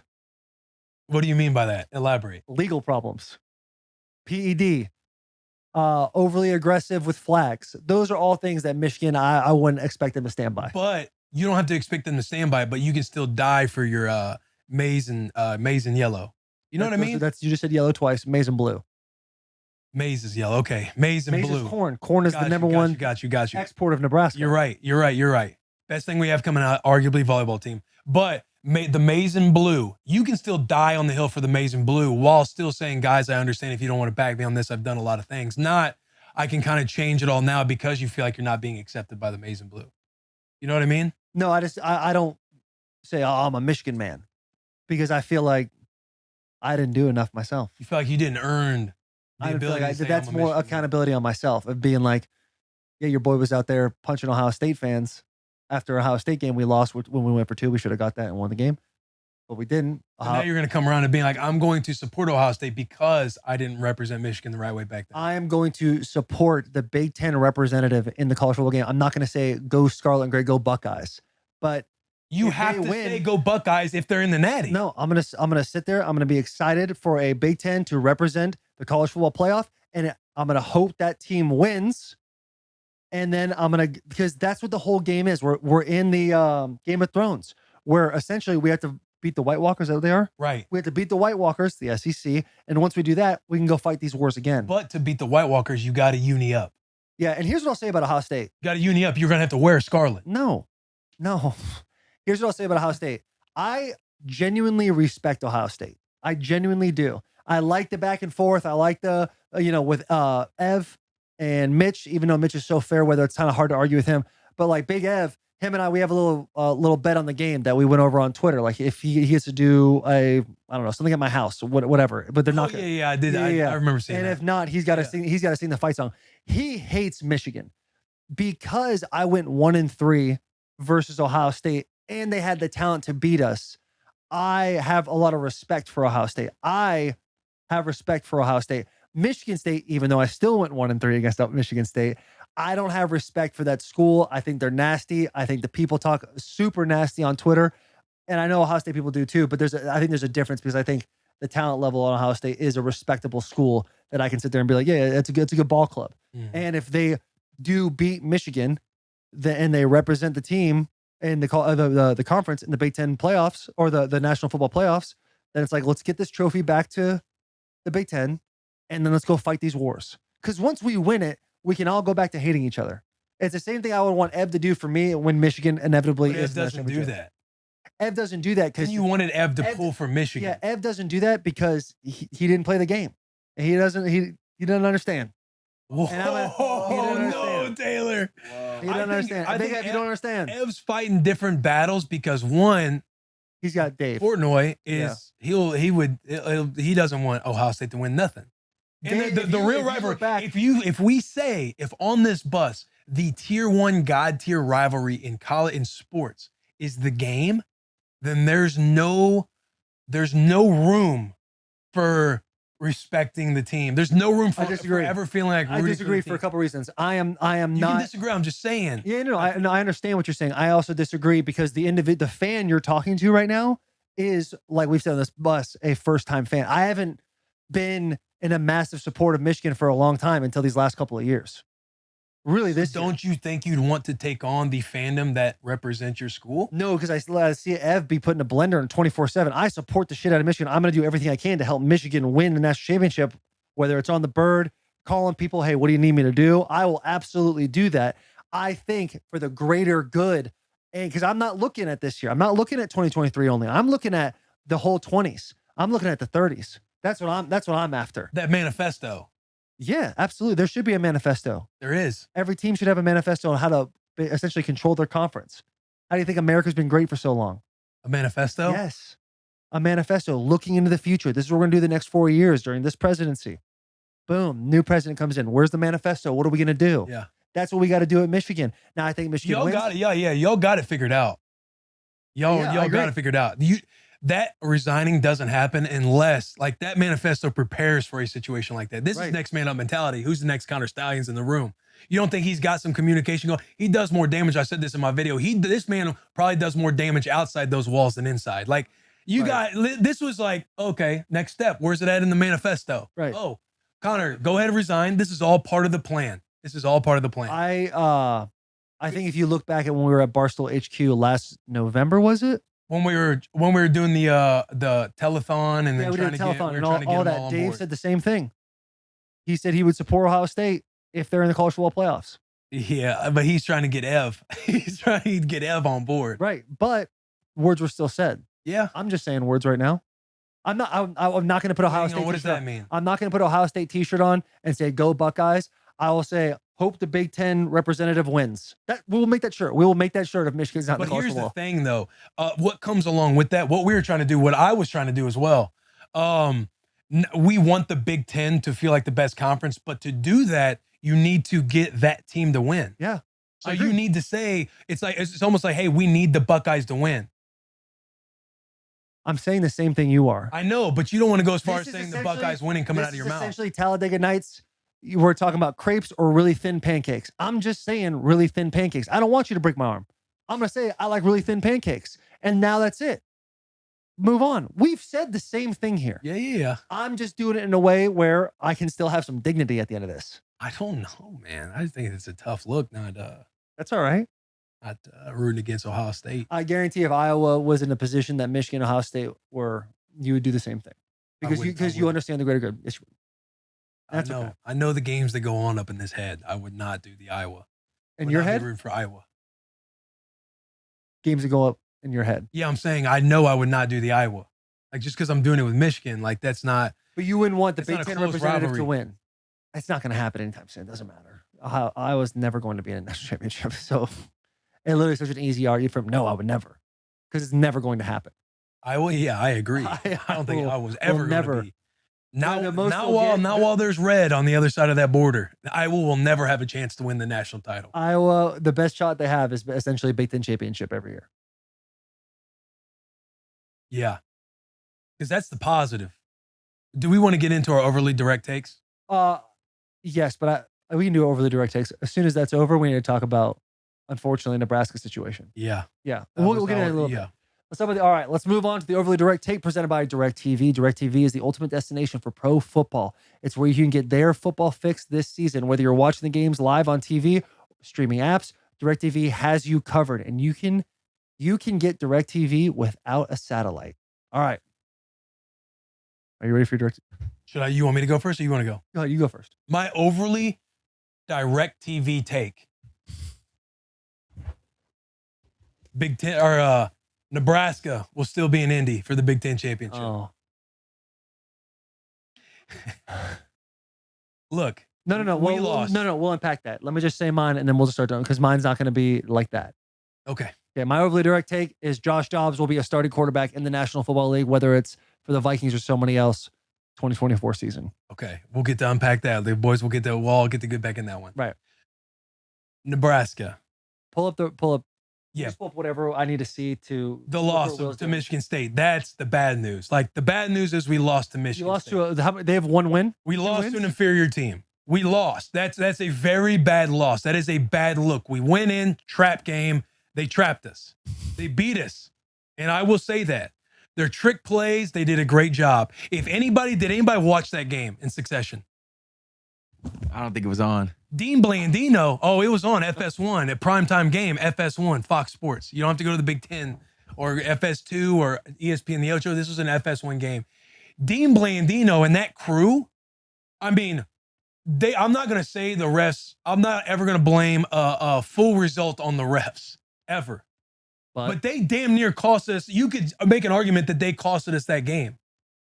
When you look at just the last play of the game, his arm is going forward. Dean Blandino says, yes, that's an incomplete pass. But the fact that we're driving and getting in position to tie this game and then going to OT and probably win, his arm is going forward, but they rule it a fumble. And for that point, the clock is running. We're out of timeouts. Did you see that PI? Was that the PI? Hey, hang on. Okay. The first down, Timeout. The first down is 0 for 2 on third down. And he throws that. Okay. That was bad. That was a bad look. I'm sitting there. I'm like, oh, for the love of God. Like thank God I'm not a gun owner, because I would off myself after that throw right there. Who's he throwing it to? What PI are you talking about? But that's not the PI one. And number one, that we're in the first quarter right there. If you actually look at the throw, you're throwing an interception inside the 5-yard line. That's just good of a punt. We're playing the field position game because the black shirts need to get rolling. Michigan State had a great disposal, a great bag of trick plays, which kept them in the game and ultimately won the game. But if you look at this PI call that we had, which was insane that it didn't get called. And that last play of the game, when the clock is now running, everybody has to run to the line, and then they have to just hurry up and snap it and try to like throw a last play. The game ends, they storm the field, I believe. I don't think they stormed the field. But everybody basically shakes hands and goes off. Like if you go to 2 plays before that, it should have been an incomplete pass and a stop clock. Is this the play?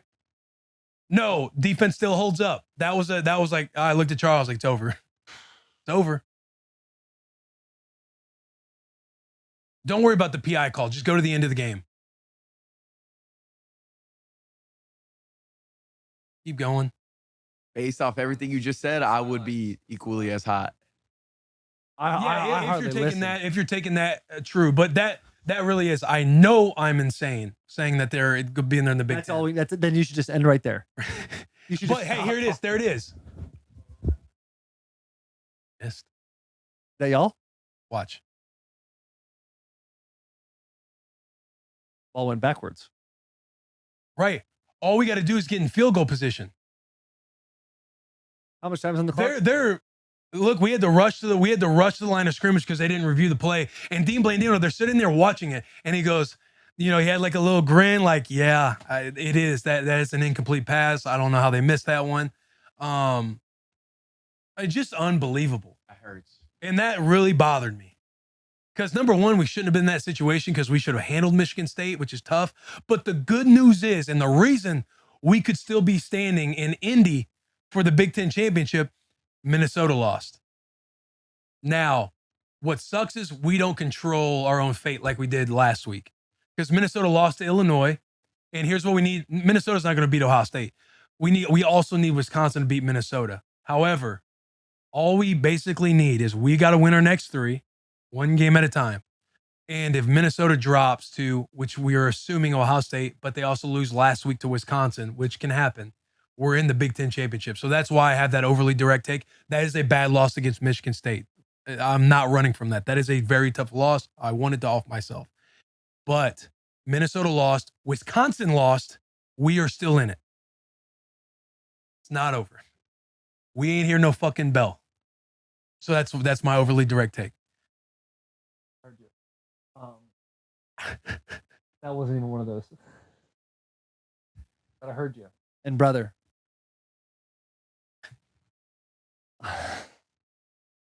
Yeah, you guys should have beat. How much time was on the clock before that incomplete pass happened? Yeah, it was like we had to move. We had to move. It was a game on the 20-yard line, correct? It's all hands on deck.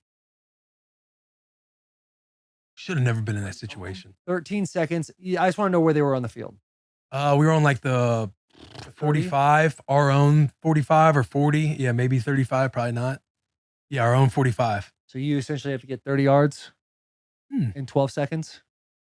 I mean, you got 2 plays to get your kicker 20 missed, yards. Your kicker missed a field goal. You still have a chance. It's not like I'm going to sit here. Okay, we have to make sure he makes this field I'm just goal. trying to think statistically, like how much of a bit, like yeah, it's a big deal. They should have absolutely Either way, reviewed it should have definitely been an incomplete pass. Yeah, I agree. What down was it when they did that? And I'm not, again, there's a PI that I know you would agree with. That's not the delusional part talking. 19 seconds, 17 seconds, 16 seconds, 15 seconds, 14 seconds, clock down. Okay. Still running. Did they bang a timeout here? Why didn't they clock it then? Second down. You have 9 seconds left. The only time you don't clock is if it's less 3 seconds or less. You need to clock. Guys are downfield. I mean, at this point, people on the sideline are yelling, review that. You got to review that. Like it was chaos the whole time. Yeah, I mean, I guess we can't go back in time. That sucks. And I'm sorry. Again, I'm sorry not saying we win that game. We should have never been in that spot in the first place. Who's a team that you've been talking about has been sneaky good this year is Maryland. I know, but that's great news that they're not the first 5-0 team Maryland. That's good news because they're beatable this week. They're beatable. And then Wisconsin, who they lost to? They lost to Ohio State. Wisconsin's got their backup quarterback in. They're not. That's a winnable game. Yeah, tough game, yes, but winnable at Memorial Stadium. So you have to go undefeated, and a couple things have to happen. The biggest thing we need, as long as we go undefeated, it's all about Minnesota. Minnesota has, I think they have, who do they have this week? Rutgers. Oh, Purdue, Ohio State, and Wisconsin. So Minnesota's going to beat Purdue. Ohio State's going to lose to Minnesota's going to lose to Ohio State. I think that game's closer than you think because it's right before the game. Right, could be trap game mentality. And who needs to win between Wisconsin and Minnesota? We need Wisconsin to win. Yeah. Yeah. Yeah, I think they go 2-1 in that situation. I mean, that's assuming we take care of business. You're essentially relying on a hockey school to get you in the Big Ten championship. Wisconsin? Minnesota. We're relying on a hockey school to lose. Yeah, okay, I get what you're saying. Yeah, I mean, we need Minnesota because we lost that home opener against them. And you got to beat Iowa, who's got a stingy defense. Stingy, but we beat them last year. Yeah, with a lesser team, which might be the bad thing. No. We got to get on a run. They beat us 6 years in a row. We got to chalk this up. We got to get a streak going. I like it. Michigan lost to Ohio State. That's my take. 2 out of 20 years. Diving in your take recently. And going off Jack's point a little bit, wild that you're like, this is a starting quarterback in the NFL. I think he has the opportunity to be a starting quarterback in the National Football League. He's smart enough. For him to digest enough of the plays, essentially getting in on Tuesday, not expecting to play, then playing, and then everything that led up. He has the ability to do that.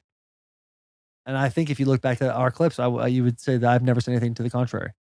Yeah, I was going to say, Jack, speaking for myself, I was never like, he's not a good quarterback. Yeah, none of us ever said that. Neither of you said he was a bad quarterback, but you both were very headstrong on him being like, more about it wasn't wrong. How bad the Cardinals are. Yeah, more about the Cardinals being bad. Because this conversation has come up enough times where you kind of remember. And that was weeks ago. That was the beginning of the year. It was September. Right, but the whole praise thing on that, especially, are you saying it's almost like last week you alluded to Purdy not being a starting quarterback, but by one game of Dobbs, you're like, this is a starting quarterback in the NFL. Purdy is the information I got is he's not the guy. I'm giving somebody else's opinion that wants to stay anonymous. But what is your opinion? My opinion about Purdy? Yeah, don't know enough about ball. Don't know enough about Purdy. It seems like he had a couple injuries. He has enough people around him where they shouldn't have dropped 3. Absolutely, under no circumstance with the talent they have on that roster, shouldn't have dropped 3. But if I'm going to argue the point of the person that told me these things, I would argue the defense hasn't shown up in those 3 games either. When usually, but it doesn't matter. The other person's opinion. We're like, this is like us talking. You know what I mean? It's like if you're gonna say. Dobbs is a starting quarterback, and you say there's not enough sample size on Purdy when Purdy's like Dobbs goes into a good offense. Purdy goes into a good offense, dethrones a first-round draft pick, and has played well. Yeah, the last 3 weeks for sure. Concussion stuff up there. He hadn't played well since he kind of got knocked on the noggin. got dinged. That's where it's like if I listen to Jack being like, yo, now you want to sing his praises. It's if you're comparing those two, you sound more like Josh is the guy, he's got it. But then on the other side with Purdy, who has the resume that he shows, like this is a guy who wins you games. Wins you games. Yeah, and is a starting quarterback in the NFL. Right. I think there's two different conversations that you're grouping together right now. The first conversation is Jack thinking I went after Josh Dobbs when essentially I was shitting on the Cardinals. The second conversation is a third party I've spoken to about Brock Purdy. And under no circumstances have I brought together Brock Purdy and Josh Dobbs and be like, compare these two. This guy's got it and this guy doesn't. I was going under the third party talking about Brock Purdy not being the guy. He has literally said there's enough of a sample size out there now to where people know how to beat Brock Purdy. He's not the guy. It's going to continue to go this way. He's actually said to me as well that Sam Darnold is going to end up being the star at the end of the year, the 49ers. That's what he said. I don't know that, but I do know the reason why I'm able to separate those two things is because I've been in a room with Josh Dobbs. I saw the way he played on a short week with the Titans against Dallas. I see the way his brain works, how smart he is, and the it factor comes from essentially having all the chips stacked against you and you're thrown into the fire halfway through the first quarter away. That shows me that you have enough, if you're able to do it consistently, to be a starting quarterback in the NFL. That's what I see. Now, X's and O's and all of that, I'm not an OC, and that's where I essentially take a step back because then I start saying things that then I start turning into a Stephen A. Smith, or I start turning into a guy that is on TV every single day that has to have the take. When I'm not ready to just soil Brock Purdy, I'm just saying what I've been told. But I'm saying the energy of bringing the third party thing when Brock Purdy's down right now, like they just dropped 3 in a row, versus Dobbs comes in and does a phenomenal job. It's the energy feels like Dobbs has it, and then Purdy doesn't have it because you just want to deliver the information versus like he's down now. One mouth giving that information, two different opinions. One mouth giving. I'm the one saying both those things, but I've already been clear that that's not my opinion about Brock Purdy. Right, but that's the thing. It was, what is the opinion about Brock Purdy? My opinion is he probably shouldn't have dropped 3 with the amount of talent he had, even with Deebo Samuel and Trent Williams out. However, you brought up a good point about him getting his head. He comes back this week. I think they win this game. Who are they playing? They're playing. Look, I just looked it up too. A tough game, Jacksonville. 6-2 versus 5-3. But I think this is bounce back city. Do you think so? Man, I was looking at this game too. Like to me, Jags are in their form or getting in their form, whereas San Fran's dropped a couple. So if they won, it's one of those things where it's not going to surprise you if the 49ers come back rolling, right? Because they finally had a bye week. CMC's getting healthy. Who's coming on the show, by the way? Shout out CMC. Yeah, I think that's tough. And it's at Jacksonville. Deebo says he's coming back too. Jacksonville's not a difficult place to play. Well, the biggest issue there is the humidity. Yeah, but you're in November now. You still got to travel across the country. That is true. Travel across the country. Duval, they're excited. They're getting in it. They got their quarterback rolling. They got a good ball club. But I think Deebo coming back, and I'm pretty sure Trent's coming back this game too. So you'll be back at full power. Yeah. So I think early, without looking into the game a whole lot, we'll have to find out and slip some picks when we're doing a giveaway this coming Thursday. I'll have my opinion on that. But I look at that right now on a Monday when we're shooting this. I'm thinking, okay, 49ers seem like they are ready to get back on track. CJ Stroud. Yes. King, Dog. bro. What did he throw? 5 tutties? 5 tutties over 400 yards? Or in like 70. You saw Baker Mayfield after the game when he's talking, like he's like, yo, I mean, you're him. Like, hell of a job. I don't know if he said you're him, but he's literally praising him like, man, way to battle. Because if you're Baker Mayfield, like that offense did everything they could to win that game, right? You put up 30 points, 30, whatever they put up. You put up 30 points in the NFL, you should win the game. Yeah, you should win the game. CJ Stroud, just incredible, man. Yeah. What were you going to say? I was going to say, because if they don't complete that touchdown pass, Baker Mayfield had a game-winning drive that was incredible. Yeah. And it's a whole different, the whole This narrative play around right Baker here. is different. The pitch, was that a called play? I don't know. I don't know. I don't think it was either. And so I didn't get to watch it all in this real play time. alone with Singletary and he's running out and he sees him and he tosses it out, that gives me Patrick Mahomes, Travis Kelce vibes. Not saying Singletary is going to be his Travis Kelce, but like the confidence in the idea of like, fuck it. We're just going to end up doing this. I think it's going to pay off dividends for CJ Stroud. I think he's going to be he's going to be the dude. Yeah, man, he's awesome. And if you guys the think AFC South, dude, they're also young at quarterback now. Anthony Richardson, if he can stay healthy. Trevor Lawrence, he's crushing it 6-2 at Jacksonville. CJ Stroud, they're only 4-4, but like literally we started this year saying Houston's dead. They're fucking dead. Yeah. And then Will Levis, obviously not as good of a game as his second start as his first start, but like the dude's showing his confidence. And I think Will Levis played awesome because you were going against a front that actually can come after you. Like Falcons, they do a great job statistically getting after the passer. But it's more scheme and blitz. Right. More scheme and blitzes. And they didn't really do a good job of that against the Titans. You go and play Pittsburgh at Pittsburgh when they needed that game, and you got TJ Watt, Highsmith, Cam Hayward was back. Like, you got all these guys coming after you. Like, he sat in there and was dealing a little bit. Man, that game-winning drive, my parlay. If he goes game-winning drive to D-Hop, the parlay hits. I was fired up. I know. I couldn't imagine. Because I was saw you took D-Hop in that. And there was one where he was wide open in the end zone. I And he like know, threw it down, man. checked it down. And I was like, fuck, I know Will's heated. Oh, I know. Heated, I like bro. Will though. I think he's gonna be good. Yeah. And you're right, that division is gonna be so That's fun. a guy too. I think I said he's going to be a bust. Who? I think I said Will Levis is going to be a bust. I said the big cat before PMT. I didn't even say it on the mic. Oh, because then he was like, We were talking. I I think can't say that because yeah. he's a PMT guy. Like Yeah. he's a boy. he's a boy. He's a stoolie. Yeah. Just saying. But You yeah, can't brush over the fact that the Texans had that wide receiver kick a 35-yard field goal. dog. 7 Great call. years in the league. I mean, that's- visor on. How Pokes deep the was thing it? through? I think it was 30 or 35. Yeah, nuts. Like, 3 points. This isn't an extra point. in a tight game. Yeah, Look at this. 30-30, bro. Ugh. 21-yarder. Okay. And No, it it's could have kinda gone on the farther hash. too. I mean I think that was on the hash too, wasn't it? Or was that in the middle? I don't Did know. I misread that. A hash, Yeah, we're on the yeah. hash. For the 3. That is wild. That's awesome, man. That clutch. yeah, that has to feel so good. Like look at That's the some sideline, Ocho like, I Cinco got type telling stuff, y'all. dude. That is cool. Yeah, And that pisses me off though that CJ Stroud is that good. because Ohio State. I know. No, because of Texans.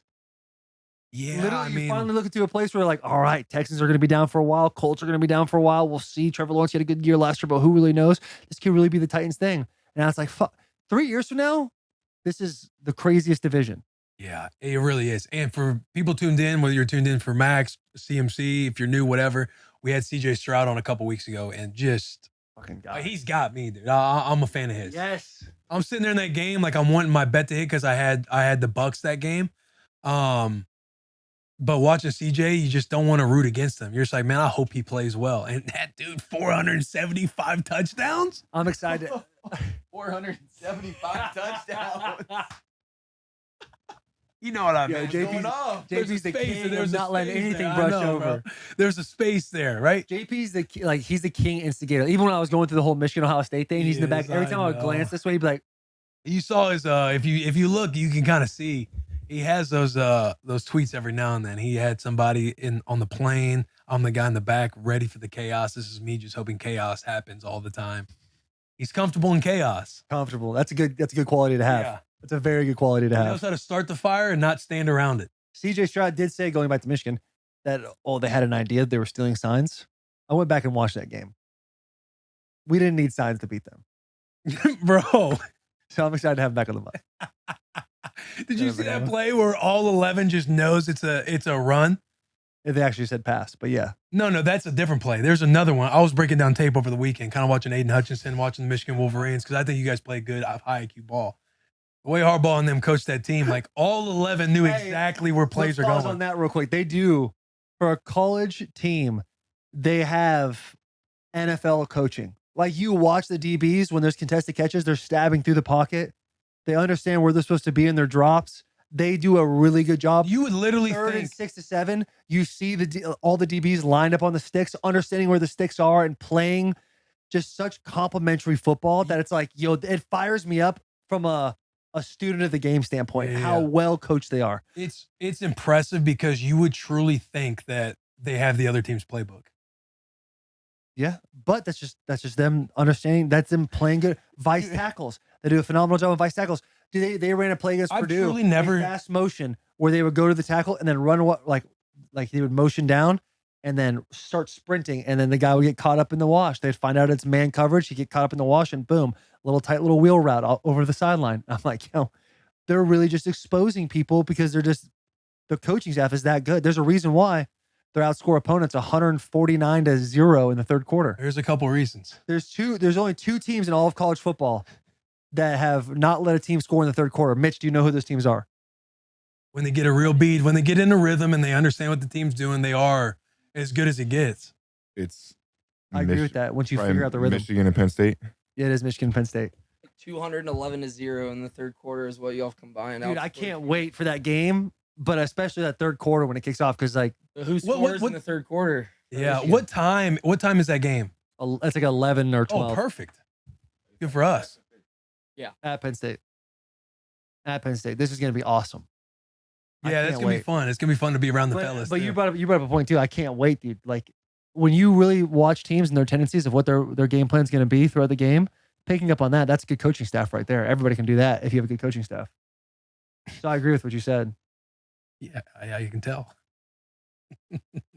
Dude, I tell you what though, when you're in a game, you get a little hot and sweaty, a little stinky after the game, jump in the shower. What are you gonna do? You should go to Duke Cannon, dude. Get that trophy game sent, dude. The new Duke Cannon trophy game was created with the support of the Bussin' with the Boys team at literally Nebraska, Michigan, Bussin' Bowl. They said, hey, let's throw a scent on that thing. And it smells amazing. They've got 2 things. They got the big ass brick of soap and they got the thick, high viscosity body wash. That big ass brick of soap, dude, literally 3 times larger than your regular piece of soap. It is. It's incredible, dude.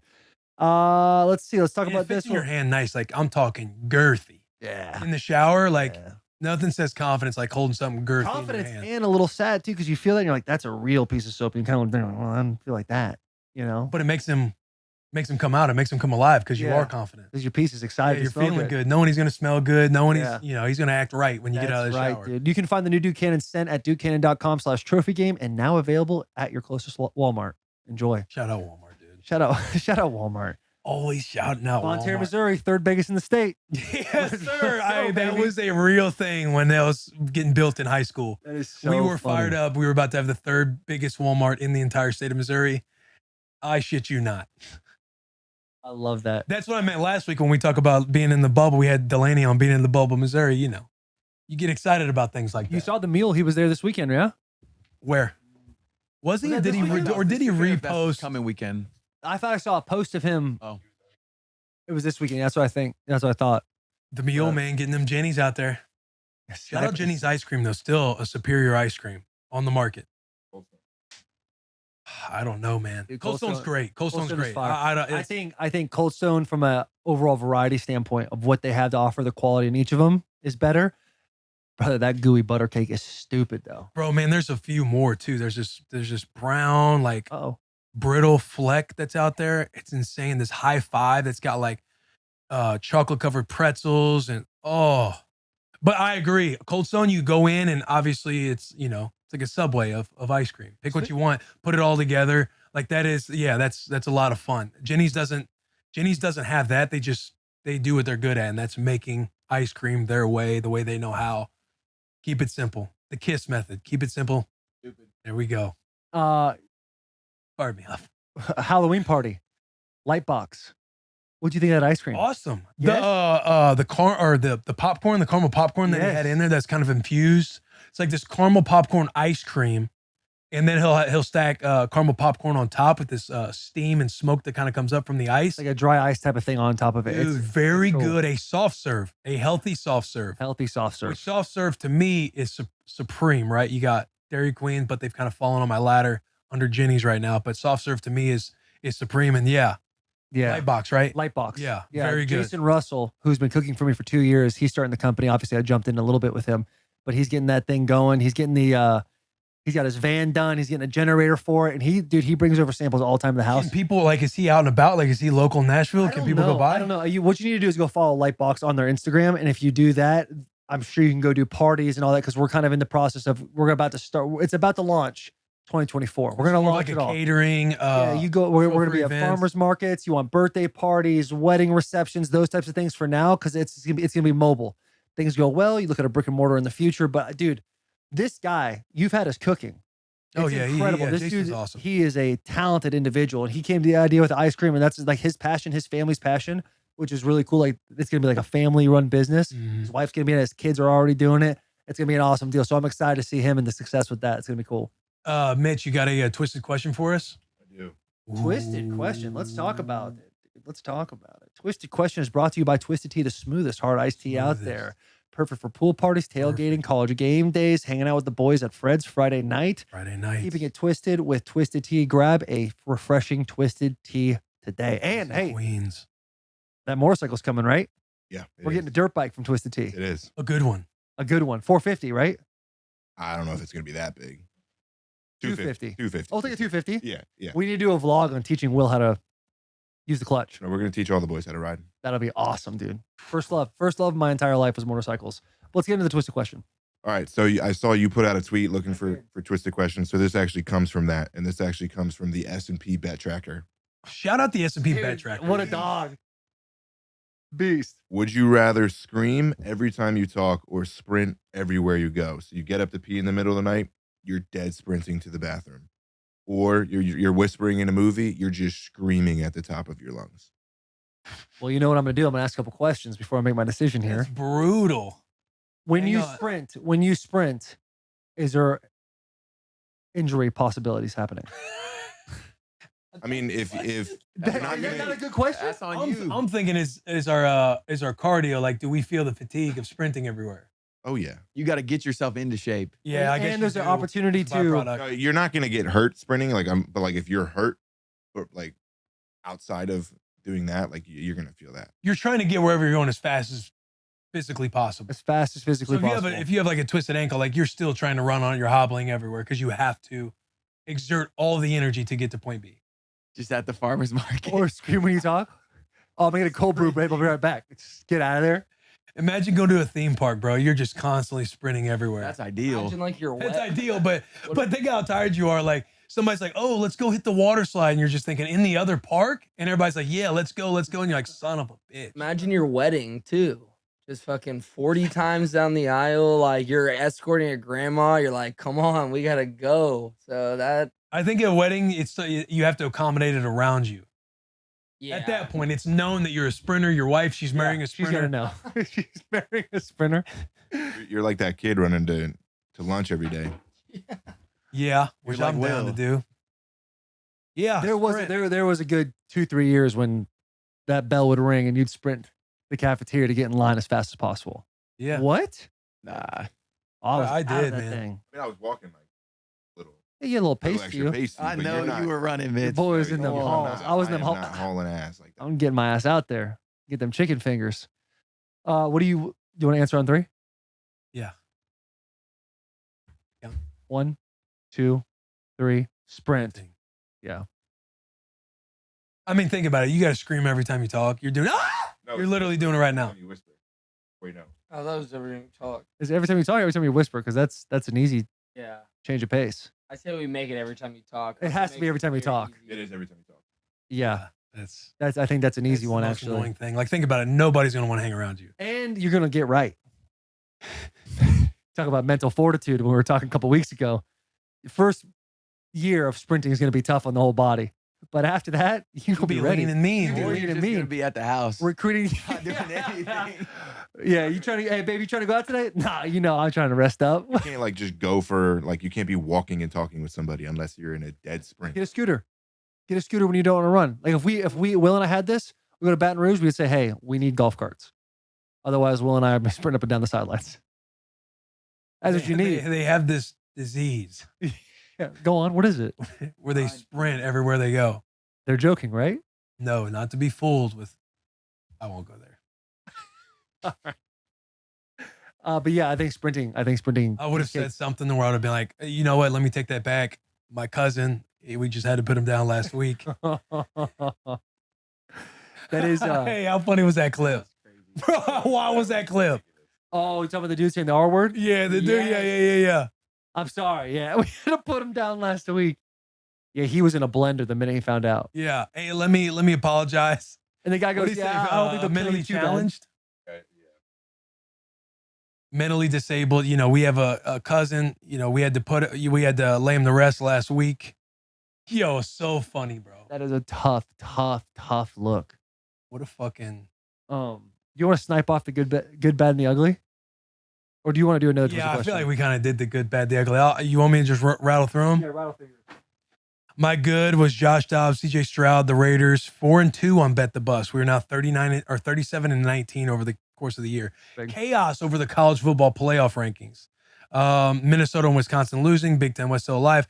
Jenny's ice cream still reigns supreme. Slips and picks murdered this week. Oh, my 2 mile run time. My 2 mile run time is down each week. We tack off almost a minute every week. That's very impressive. Yeah. I'm very. Are you ever going to run like a marathon or something? You never know. No, Possibilities are endless. absolutely not. Run a My marathon? good this week, Michigan's opportunity this week against Penn State. Season 2 of Shoresy is out. I've watched the whole season. It's incredible. Better than the first season. And it was the best single season show I've ever seen in my life. Throwing out the first pitch in the Sounds game, that was just awesome. Super nerve-wracking, Years. but awesome. CJ Stroud, Josh Dobbs, OBJ having his first touchdown as a Raven. Cool story for him with all the adversity in the last 2 or 3 years, having 2 ACLs and stuff like that. Rob Deerdeck. I went down a wormhole last night watching him. I think he has a podcast. He's just talking about his process and what It's what got him amazing. to where he was going. And I thought that shit was cool. And my last one goes another one to Instagram. It's this I saw this disabled kid wrestling, and he went out there. He's kind of going out there the way he went out there, and this kid understood and not just getting pinned right away. He let the kid pin him, but it went a couple rounds where he eventually let the kid pin him, and you're kind of watching and getting teary eyed, going, man, I hope I raise kids like that someday. So that's my Nice. good. What's your bad? My bad. Taylor just starts off my screen time. Yeah, my screen time is tough right now. Oklahoma might be the biggest frauds in college football. Miami Dolphins, they might be frauds as well. And that's tough. That's why they're not much that gets you beat. They're just in bad right now. Daniel Jones, 3 games with the neck injury and then gets hurt in the first quarter. That was tough. Jim Irsay's celebration in the locker room. I thought that shit doesn't get you beat because you won the game, but that the dance move, him holding the guy's hand, I didn't feel very comfortable Well, it's a watching that great video. Jimmy Johns. Yeah. Dance like no one is watching. I loved it for him. Kansas City's 4-minute offense against the Dolphins really pissed me off. 3rd and 1 or 2, and they decide to do some tricky pass play that ends up in an incompletion, and that's just bad. Mine was a question. What do we think about the Bills? Connor Stallions resigning and getting fired because he's no longer on the sideline, and the referees versus Nebraska. Nice. Ugly. DeMar Hamlin getting caught picking his face and then eating it. That was a very tough. That's the shit that gets you beat. Obviously, he's been through a lot. I'm just saying that one little thing. The guy on the Eagles sideline that gets knocked over and exposed his red G-string. Did we see that? We did. That was tough. That's the Was shit it? Do that we gets know you for beat. sure that it was a G-string right now? I don't know if it probably It was. looked like cheeks in a red I lacy would thong is what it looked Love like. to see Eagles social media team take a picture of him pulling down his pants to show the underwear and to put it on Twitter. That would be the I best think move it'd be to get him great. out of Yeah. some Yeah. situation. And Then, then fun time on the media app. and then Dallas's 2-minute offense at the end of the game versus the Eagles. That literally is shit that gets you beat. It's so fucking bad. It's, Off that. how do you not clock? How do you not clock it? That is Yeah. crazy. Off that, dude, because Dallas is amongst my shit to get you beat.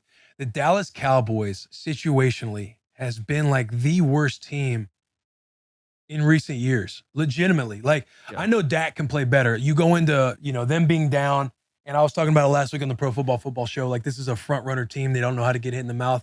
I don't think that they do. And Dak Prescott playing, like, his passer rating is like worse in the league when he's behind. Jalen Hurts is 1. But it's like games like those against the Eagles, the Cowboys always seem to lose. Like when it means the most, like playoff teams that separate themselves, like the good playoff teams, everybody figures out who they want to be on offense. Everybody starts playing good defense. But the good playoff teams that separate themselves is in those details, situational ball, the tight end being 6 inches deeper to catch that touchdown pass.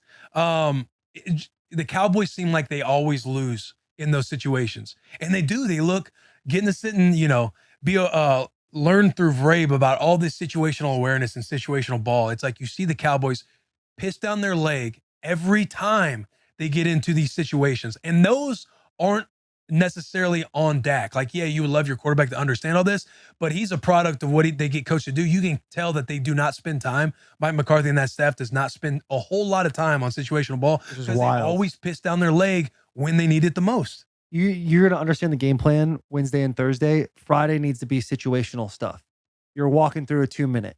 You're understanding, hey, ball's here. This is how much time's left. This is the timeout. What are we looking for? And you're peppering guys. What do you need to do? Mm-hmm. And then you need to cement it in guys' head to always understand the situation. And on top of that, and this is where Vrabe does a good job, is you watch the Friday tape early in the team meeting to where you're learning from other teams' mistakes. Yes. It's like punching through the pocket, learning it. This is O zone here, out of bounds or end zone. Like you're learning the game like through the mistakes of other teams versus just being out on the field and talking about every situation. Or hey, here's what play we're gonna call. This is what defense we're gonna run. They run this trick play or they run this last end of the game play. Like Vrabe and that staff, they do a great job of learning, knowing where you're at in every situation.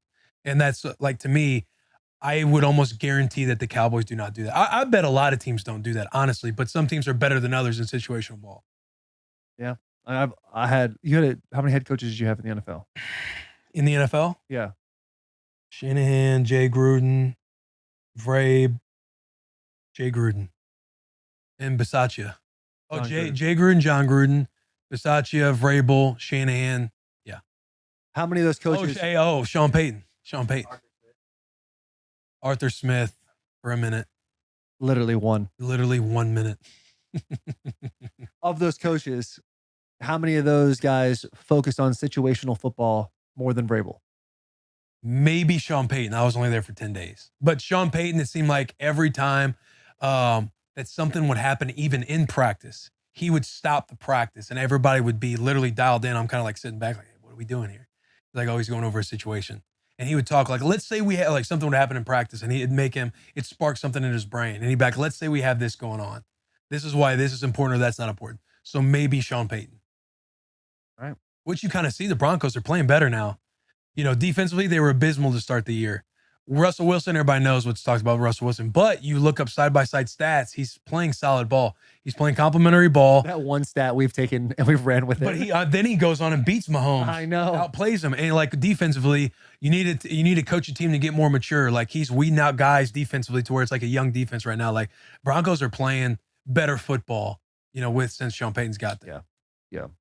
Yeah, I've only had 3 head coaches, and no one went over situational football like Vrabel. Vrabe was, it's truly like, that's like a superpower. Yeah, but that's mainly the reason why all those injuries the last 2 years, they were able to still have success because guys just understood the game. Yeah, bro. You know this. Like, it's not like you had a team and Vrabe would remind us all the time. We do not have the talent in here to just go out on Sunday and play and win. Which is a hard thing to hear when you're a player sitting there, but you're like, he's not wrong. You're right. But even the year you guys went to the AFC Championship, like really any year, it's like, it's not a team that you're just going to roll out and they're going to win every week. This is a team that literally wins in the details. Yeah. And you see how much it like pays off, like how much that stuff does matter. All those little things do matter. The only other thing I had on shit to get you beat is the NFL officiating.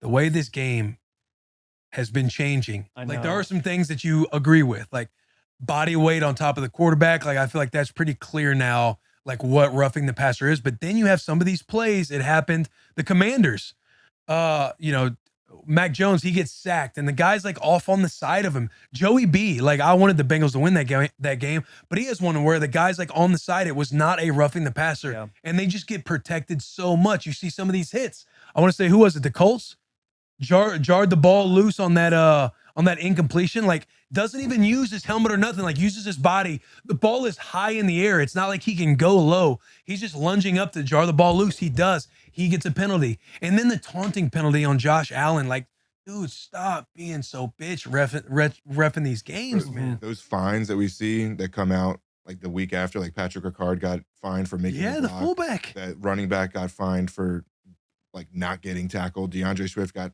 fined for putting his shoulder down. Like, this is the game of football. Like you start finding people for doing that, like the game's gone. What was the clip that was the fullback that got fined? Patrick Ricard. JP was like, there's no room. There's no room for this in the game. Yeah. What y'all are talking about? That was players, man. Yeah, it is. The issue is it's not cut and dry. That's the problem. It's not a cut and dry rule. It's all based up to the interpretation of the referee. Right. And that's the shitty part. You can't put it in these guys' hands. I know, because they're leaning on protection, which I understand that, but when you lean so much on the protection, it becomes so much more subjective versus like, did this player have their helmet down spearing this person? Which that to me seems like a more tell sign. Or when the quarterback got sacked, is the body going on top of him versus if he's on the side at all, it's like it should not be. Tom Brady, he got a gator rolled last year and that was a penalty. Like this shit is out of control. That was a wild gator roll. Where do y'all's fines go? I think they all raise them all and it ends up being like a charity thing. Yeah. Stupid. So stupid. Yeah, I know y'all just did the Great causes. pisses Good me off. causes. the good, the bad, the shit that gets you beat. Yeah. What about the great of the new merch? Oh, you that talking about the just new merch? dropped? Yes. I think right now the 24 hours is over for 20% off, right? For 20% off, however, there's I don't know if you're in there at 6 a.m. If you're watching the show as it comes out, That's true. You're 'cause able might to be snipe it up. until 9 you're- Central Time is the cutoff for 20% off of our ugly sweaters, right? yeah, 20% off. That is, but before we even did that merch, I would say that these referees, that if they want to focus, they need to get things done. They need to go check out Proper Wild, dude. If you suffer from symptoms of ADHD, lack of focus, no productivity, your brain is constantly wandering, you need to check out Proper Wild's clean all day energy shots. Proper Wild uses organic caffeine stacked with L-theanine. The theanine? Theanine. Is that how it is? Theanine? Taylor, drink Yeah. some. Which has clinically been shown to boost your energy, focus, and productivity without the jitters or crash. No preservatives, no artificial sweeteners, no horrible chemicals, just natural tasting energy shot with clean ingredients that work. Go to properwild.com/barstool to try Proper Wild for 30% off. To add on the note of, because I believe the ugly sweater 20% off thing, I was seeing Blattman post about it on Twitter, saying that this is part of the Black Friday. This will be part of the holiday sale. I think this 24-hour 20% off. Every dollar over the target for Barstool this year, all the money is being split amongst the employees. Not to one up them, because we've already had this situation going down too. 25% of all of our net proceeds is being split amongst the boys in the back Boys. as well, for a nice holiday bonus for the guys. Just for if you need any other motivation to go buy these ugly sweaters, there's a bigger picture. It's There's a the bigger giving picture. season. It's the giving season. Yeah, it's time to do It it. is the season. Is indeed. Be jolly. Man, Christmas music. What's your number one Christmas song? I don't know. I think All I Want for Christmas Is You. That's what I'm going to go with right now. Mariah default Carey? to. Yeah. Silent Night. I'm a big fan of Silent Night on a silent night with some candles going, the fireplace going. Not gonna have that You with need to Waffle. Save this till TV's after off. Thanksgiving. You're right. You are right. I agree with that. Mm. Charles was like, hey, the L&L Market, they started putting up Christmas decorations. I'm like, what? Yeah, Illinois Market No, I gets just shut disagree. down. Yeah, I'm a big fan of their protein balls over there, and they have a Five Daughters Bakery. The number one Christmas song of all time is Bing Crosby. Christmas is a coming. It's a great one. The Christmas Phenomenal. songs, there's a plethora of them, but I do agree we should withhold talking Christmas until after 'Cause Thanksgiving. I got a stance on Christmas songs as well that I will save for December. Can't wait to hear that one. They're not as good as what people make them out to be, because if they were, they'd be on the radio all year round. Dude, I got a text from Mincy Saturday morning, Yeah. and he's like, correct me if I'm wrong, but the Atlanta Falcons feel like 2019 Tennessee Titans. And I looked at it, I did exactly what you did. And I put it down. I haven't even responded yet, but it just sparked it when we were talking about the Falcons earlier. Like, what are you talking about? They go Mincy? he's talking about Ritter, benched, Heineke in, Arthur Smith, all that. He's like, they can make a run, right? And I still Yeah. got to respond to him. Yeah, you should respond to this. Yeah. That is, I want to wild say, take. but Canadians are different. Taylor celebrates Christmas before the lights go out right after Halloween, which I think is asinine behavior. I can understand why you feel that way. And I'm not going to fight too hard on it. Here's what I will say is when night falls at my house and I see the lights outside, there's a warmth that generates through my body. I do really like that. To have like some sort of setup the holiday season. Because I was big before I met Taylor, is like Christmas does not start until Friday after Thanksgiving. Mm. Does not start, will Amen. not start. Yeah. Now, marriage is about compromise. And Canada, 'cause Absolutely. they do shit backwards out there. We've talked about Canada, how dangerous that country is. In October, that's when they have their Thanksgiving, like the middle of October. When is Canada? Well, look up Canada's Thanksgiving. Let's look up their holiday calendar, because it seems I think so it's off. fluid. It's fluid like our Thanksgiving. It's like the third, whatever, in the month of October.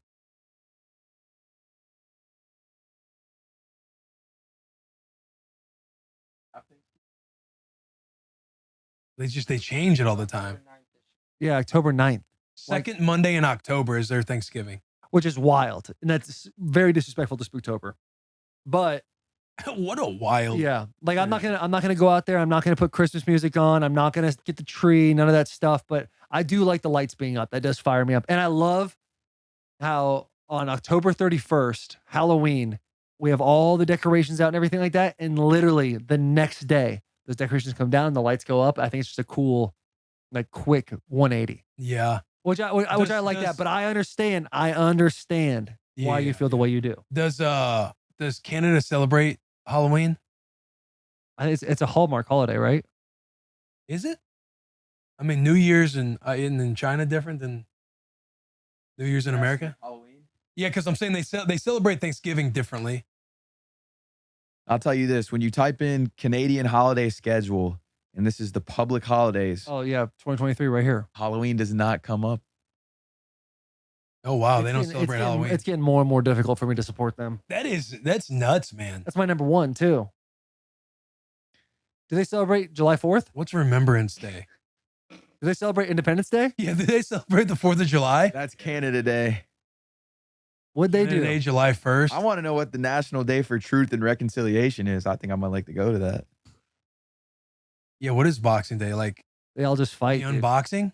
December 26th, dude. They all just go out in the mountains and fight. What Like day do they Hunger have it Games. on there for there? Isn't Boxing Day like the day after Christmas?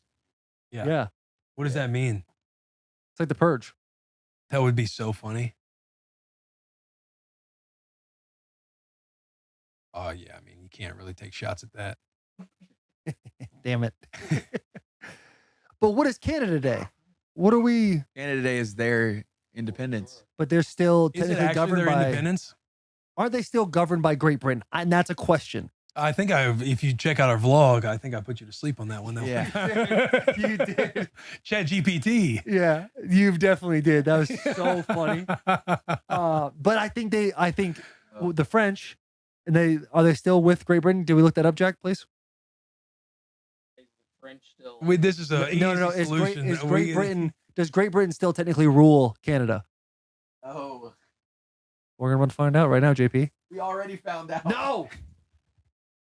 Canada wholly independent. Okay. In 1982, What are you yelling about there? Queen Elizabeth let them be independent. They didn't fight for nothing. In 1982, Well, you know they can. that was 9 years before I was born. That's crazy. That's wild. Some things are just given to you. Interesting. Do you think Taylor knows they don't celebrate Halloween? She told me they trick or treat.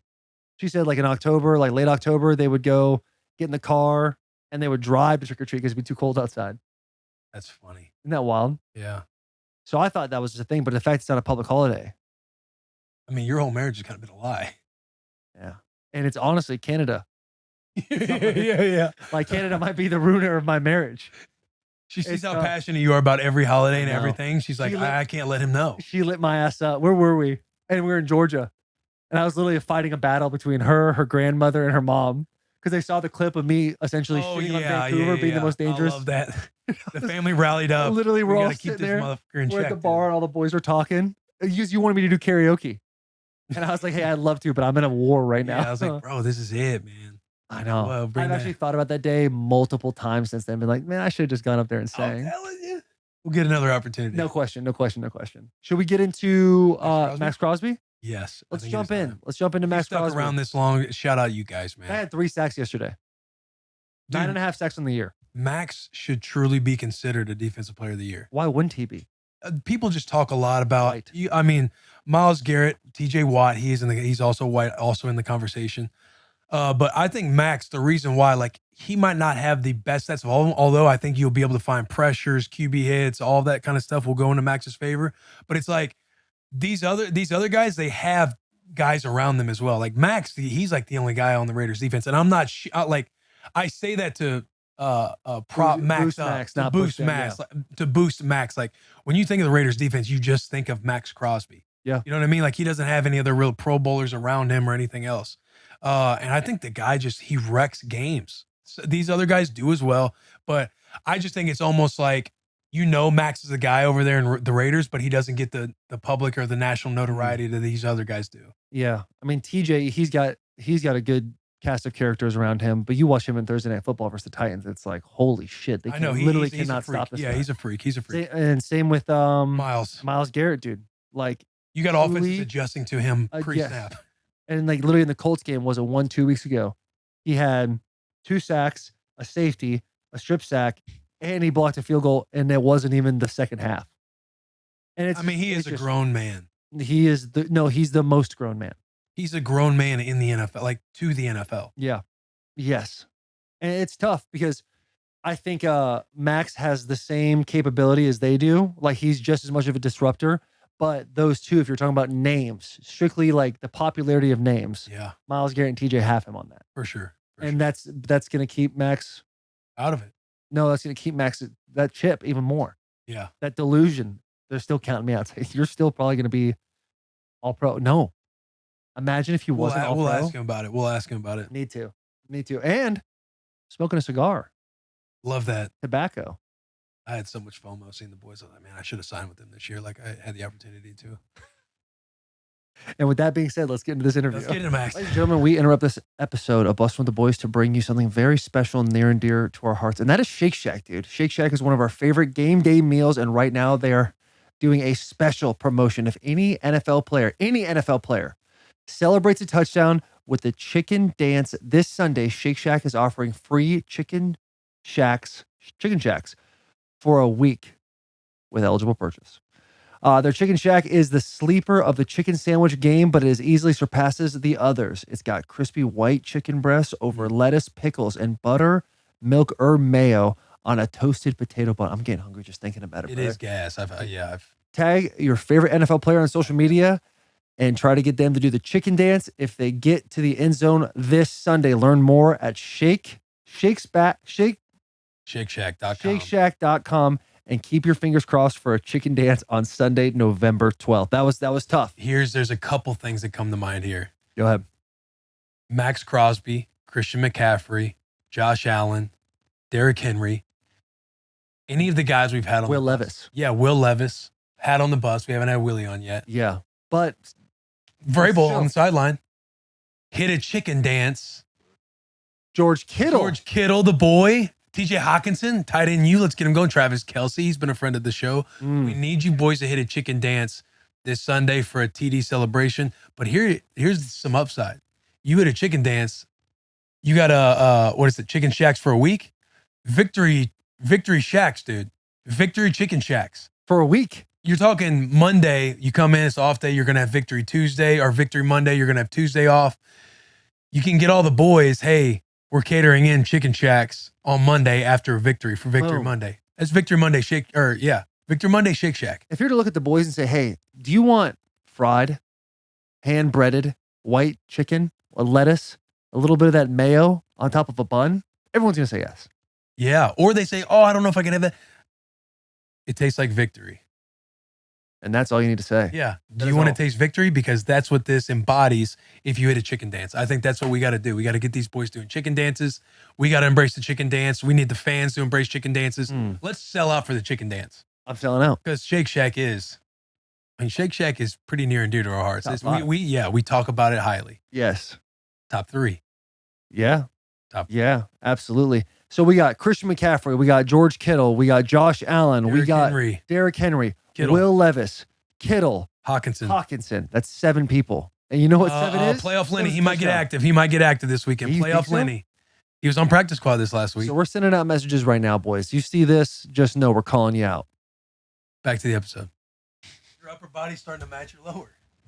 Yeah, but I feel like there's been a nice... Yeah. You saying I'm little. No, I'm not saying you're little. I'm just saying you're lanky. Like Max, you're a lanky Max, cat. question for you, real quick. Are we started? Okay. let's hear this conversation. Max Crosby. While we were waiting for you to jump on the Zoom, we were literally talking about which one of us actually looks better. Not looks better. Like we were talking about if we were on stuff, like who would look like the most jacked. That's okay. I think you would be the most jacked because you're a squattier cat. That was the argument. You said, was your answer still the same if we were on TRT? What was your arm length? Like short. 30. Yeah, short. 32 maybe. What's your arm length? Long as fuck. The Commodore. I don't know. Hey, you I know got my is like 6'10". You got to do what Kenny or whatever. Shout out Kenny, the one that wants you to recreate that Jordan wingspan photo. You have to do that. Yeah, I've seen that. Max, let's start off the show. We can get actually answer the question. Who looks better? What's up? Can y'all hear me? Yeah. Can you hear me? Yeah. I'm good. You're at a bar. You're a girl. and you see That both me and wasn't even close to the question. All right, let's just move on. I would say you. I can concede that. That's easy. We're both going for different aesthetics. Yeah, but you were wanting to talk about like your build, and all I'm saying, because you told me I need to wear large Yeah, t-shirts. I think Will can go I'm down like- a size I'm because like- I feel like he looks good. I'm just saying, like, I'm broad. Like, you're not as broad in the shoulders as you used to be. Like, not even close. The fact that you're 6'7" and can fit into an XL means like you're a lanky boy. I'm a lanky boy. I'm the Maxx Crosby of this It podcast. has nothing to do with, hey, if we go to a bar and get picked up, like who's getting taken home. I love how this thing was so shallow, and now all of a sudden it's been pivoted to where I'm just being the one that's shallow. Max, let me ask you a question. What do you, TJ Watt, and Myles Garrett have in common?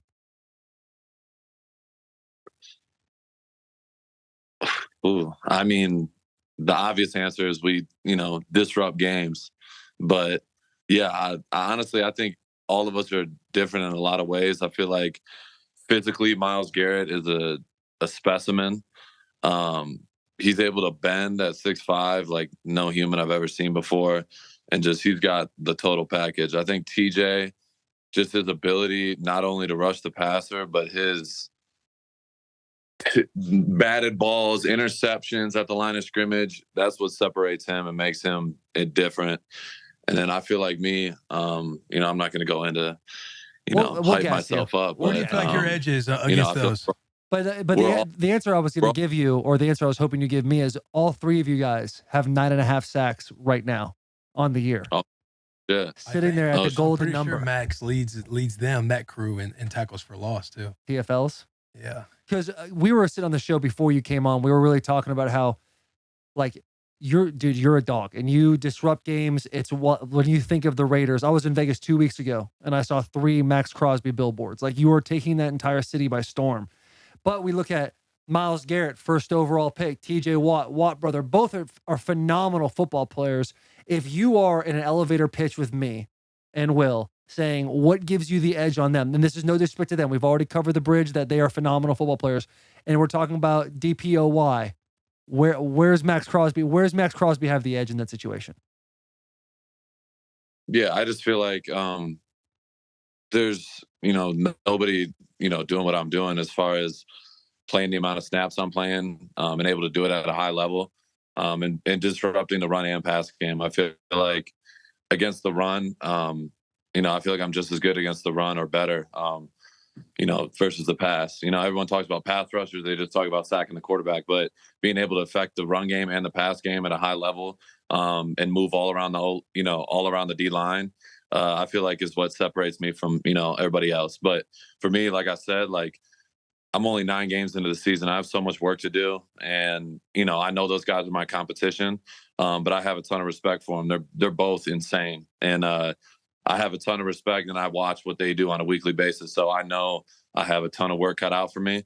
But that's why I love this shit. I do it every single day and I do it all year round. So, what I'm doing right now, it's not like I'm, surprised. It's just, I know there's more to do. And I know even last night, like I had a lot of, you just look at the stat sheet, I 8 tackles, 3 sacks, whatever. But like I left a lot of plays out there. And that's what motivates me every single day. Like every time I go out there, I want to outdo myself the week before. And, for me, it's not about the other guys, the TJs, the Myles Garretts, the Micahs. For me, it's about being the best version of myself and outdoing myself weekly. So I tune into what they do, but like, I'm not like, all right, I need to match Myles Garrett this week. It's like, no, I need to outdo myself and, the rest will fall in place. Comparison is the thief of joy, dude. Hey, I love that. Be who you were yesterday, Willie. Max, great to see you, brother. Dude, you're crushing it. And it's so fun to see, like, you truly wreck games. Like, I know you guys have been down and out for a minute. We're going to get to these victory cigars in a second. But seeing the work and knowing the work that you put in and seeing it come to life is incredible. And I think you have a strong case for somebody trending toward a defensive player of the year and everything else. I know we're not gonna, we don't want to make it about here's what I do, here's what they don't do. But you're a football guy through and through. Like you eat, sleep, breathe football. I mean, for God's sake, you're in a film room right now. Like I'm sure you're just showing that off, trying to flex on us. But you're a football guy 24/7. You really are. Talk to us about this past game. You guys go out and score 24 in the first half. And without a Maxx Crosby sack that gives you guys 21 against the Patriots, your offense, your team hasn't scored over 20 points all season. You guys go and do it in the first half with Coach AP at the helm. Talk to us about that, man. Like, what was the energy like? You guys seemed like you were playing with a different energy. Yeah, there's no doubt about it. I feel like, unfortunately, a change happened on a short week. Like, we went to Detroit on a Monday night, and we got back 3 a.m. Tuesday morning, and like literally in the next 24 hours, we had a new coach. We were, preparing to play another game. We're all trying to get our bodies back together. Long travel, like it was a quick week, and everything was happening fast. But just to see how the guys, responded to everything, is just a credit to AP, because AP is one of those guys. Like, y'all, obviously, Will, you were here in the building when Rich, got the job, and if there was one person that was unanimously respected in that building, it was Rich. And I feel like AP definitely has that same exact, level of respect when it comes to, everybody in the building. Like, there's not one person that's like, yeah, I don't know if I like AP. It's like, no, everybody respects AP. He was a great player, and he always keeps it real, but he's a great coach as well. And, guys can relate to that. So his message is just, he talks about having fun and going out there and working when we're supposed to work. But like, it's our team. It's the players' team. And he was like, every great team I've been on, the players ran the show. And that's what he wants us. He's empowering us. He's given us that responsibility, but it's a lot of, we take that personal. Like, if we're going to get responsibility, to run the team and do it our way, like, that's a lot more, that's weight on our shoulders, and we got to take care of business. But that doesn't mean you can't have fun. You can't enjoy showing up to work. You shouldn't walk in the building and be like, oh, fuck, here we go. I got to sit in meetings for, 8 hours straight. And it doesn't have to be that. We show up, we get our work in, we have fun while we're doing it. And, this week was awesome. Practice the 2 days, Thursday and Friday. Like, we were out there dancing before, having fun, doing our thing. Like the Soul Train line, you know what it, you know what it's about. Yeah. We brought that back, and, just about enjoying it, bro, because just to get out there on Sunday, y'all both know it's not fucking easy. You go through hell and back just to get up, to dress on Sunday. So if you're not enjoying the process during the week, you're going to be miserable. So I think the guys just kind of bought into, this is all about us. We have, now we have 8 games left, and why not? We do this all year round. We put in so much work just to be, in this position. So let's have fun with it and go dominate and see what happens. So yeah, AP's been doing a hell of a job. AP, yeah, he seems like a leader of men. What was that first team meeting like when he came in the room? Obviously, poor Zig, RIP, I love Zig, but McDaniels is gone too. How did he approach talking to the team for the first time as their interim head coach?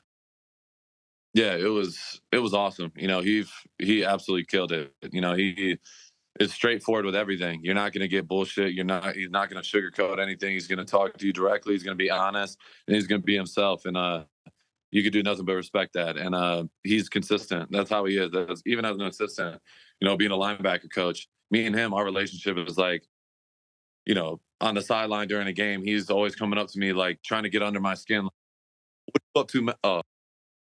Oh. Look at us. Well, remixed it on us. Remixed. He was going off though. He was saying some absolute shit there for a second. Yeah. No, he was. You see his watch too, by the way. Yeah, the dude, Patek Philippe. He's the man. I think it's one of my favorite watches. That's a cool watch. He talked about that soul train. Yeah, what is that? It's like at the end of warm-ups, the music turns up real loud, and it's like, songs that are like trending and stuff like that, and guys get called out to go dance in the middle in front of everybody. Yeah? Yeah. I evaded it. Oh, man. No worries, dude. We were talking. He was filling me on the Soul Train thing on how all that goes down. I was always nervous. I never wanted to get it, so I would always. Did you ever get called out? Back. No, thank God. Really? Yeah. You couldn't bust it down a little bit? I sure I could. You know how I get in my own head. You know what I mean? It starts to like get close. I'm like, shit. Max, I don't know if you know this about Will. If it can be premeditated, this guy's A+. And we gotta do this right now. If it's something I'm not if it's something that I'm not like necessarily in my zone with, that's something that's already in my bag. Yeah. But it seemed like he took it with stride. Yeah. Like he didn't give no shit. He was like, hey, this is the situation. Cause it's stuff. I've been in a locker room when you have a coaching change. Also, all three of us have, now being through it 2 times, and it's the middle of the season. It's really easy for guys to go and just pack it in, and then to go to get a W like this, and the way you guys got it, pretty incredible stuff, dude. That's awesome. Yeah. I appreciate it, bro. It was awesome. Like, you know, the first time this happened in my career with the whole Gruden situation and Rich, it was very similar. We went to Denver, and you know, we scored over 30 points, got a big dub, and everybody responded, and then we just, you know, continued to build off that. You know, the rest of the season ended up making the playoffs. So obviously just one game, but you know, we're off to a good start. So it's exciting to see, bro. We have to ask about this player coach meeting. It's now circulating a little bit. I want to say Jay Glazer. Is that his name, Taylor? Lazy? Yeah. Yeah, Jay Glazer. He was talking about it before your guys' game on Countdown or one of those shows, saying that, you know, McDaniels was talking in that meeting, and then it ended up not going the way that he thought it would, to a point where AP was standing up and kind of speaking for the brand of the staff. It's just like trying to get the boys right. And then he brought up the Patriots, how the New York Giants dethroned them. And McDaniels was like, don't ever talk about the Patriots. And then it kind of went south. He said that in the team meeting. That's what Jay was reporting on, like, before their game. And we obviously have to ask, like, everybody knows how close a relationship is. So it's like, I feel like I'm not, you know, I would be avoiding it, but did that happen? Hey, did that happen, Max? I don't know where that came from, or where he heard that, but that's, you know, I'm not going to speak on detail about what went down in the meeting, but he didn't stand up and like, AP, you can't talk about the Patriots. That's false. I'll just say that. But it was very real. All, you know, basically every captain, every leader, everybody that has something to say went up and said their piece, and everyone was honest, including Coach McDaniels. You know, everybody was honest, and shit got real, and it was necessary. And you know, it is what it is. You know, it was, you know, Coach McDaniels, you know, called us in, and he wanted to do it. You know, and we went in there, and everyone just left everything out on the table, and you know, it went the way it went. So that was something that was not premeditated. It wasn't like, all right, we got, you know, in a couple of days we're going to do this meeting. It was just like, boom, spur of the moment. We went there, everyone laid their shit out, and then we moved on with our day. So yeah, it was probably one of the realest like meetings I've ever had in my life. You know, shit got it got real, and there was a lot of emotion. And you know, either way, whatever, you know, people are going to say whatever they want about what happened, but the only people that know what really happened, you know, were us in the room. And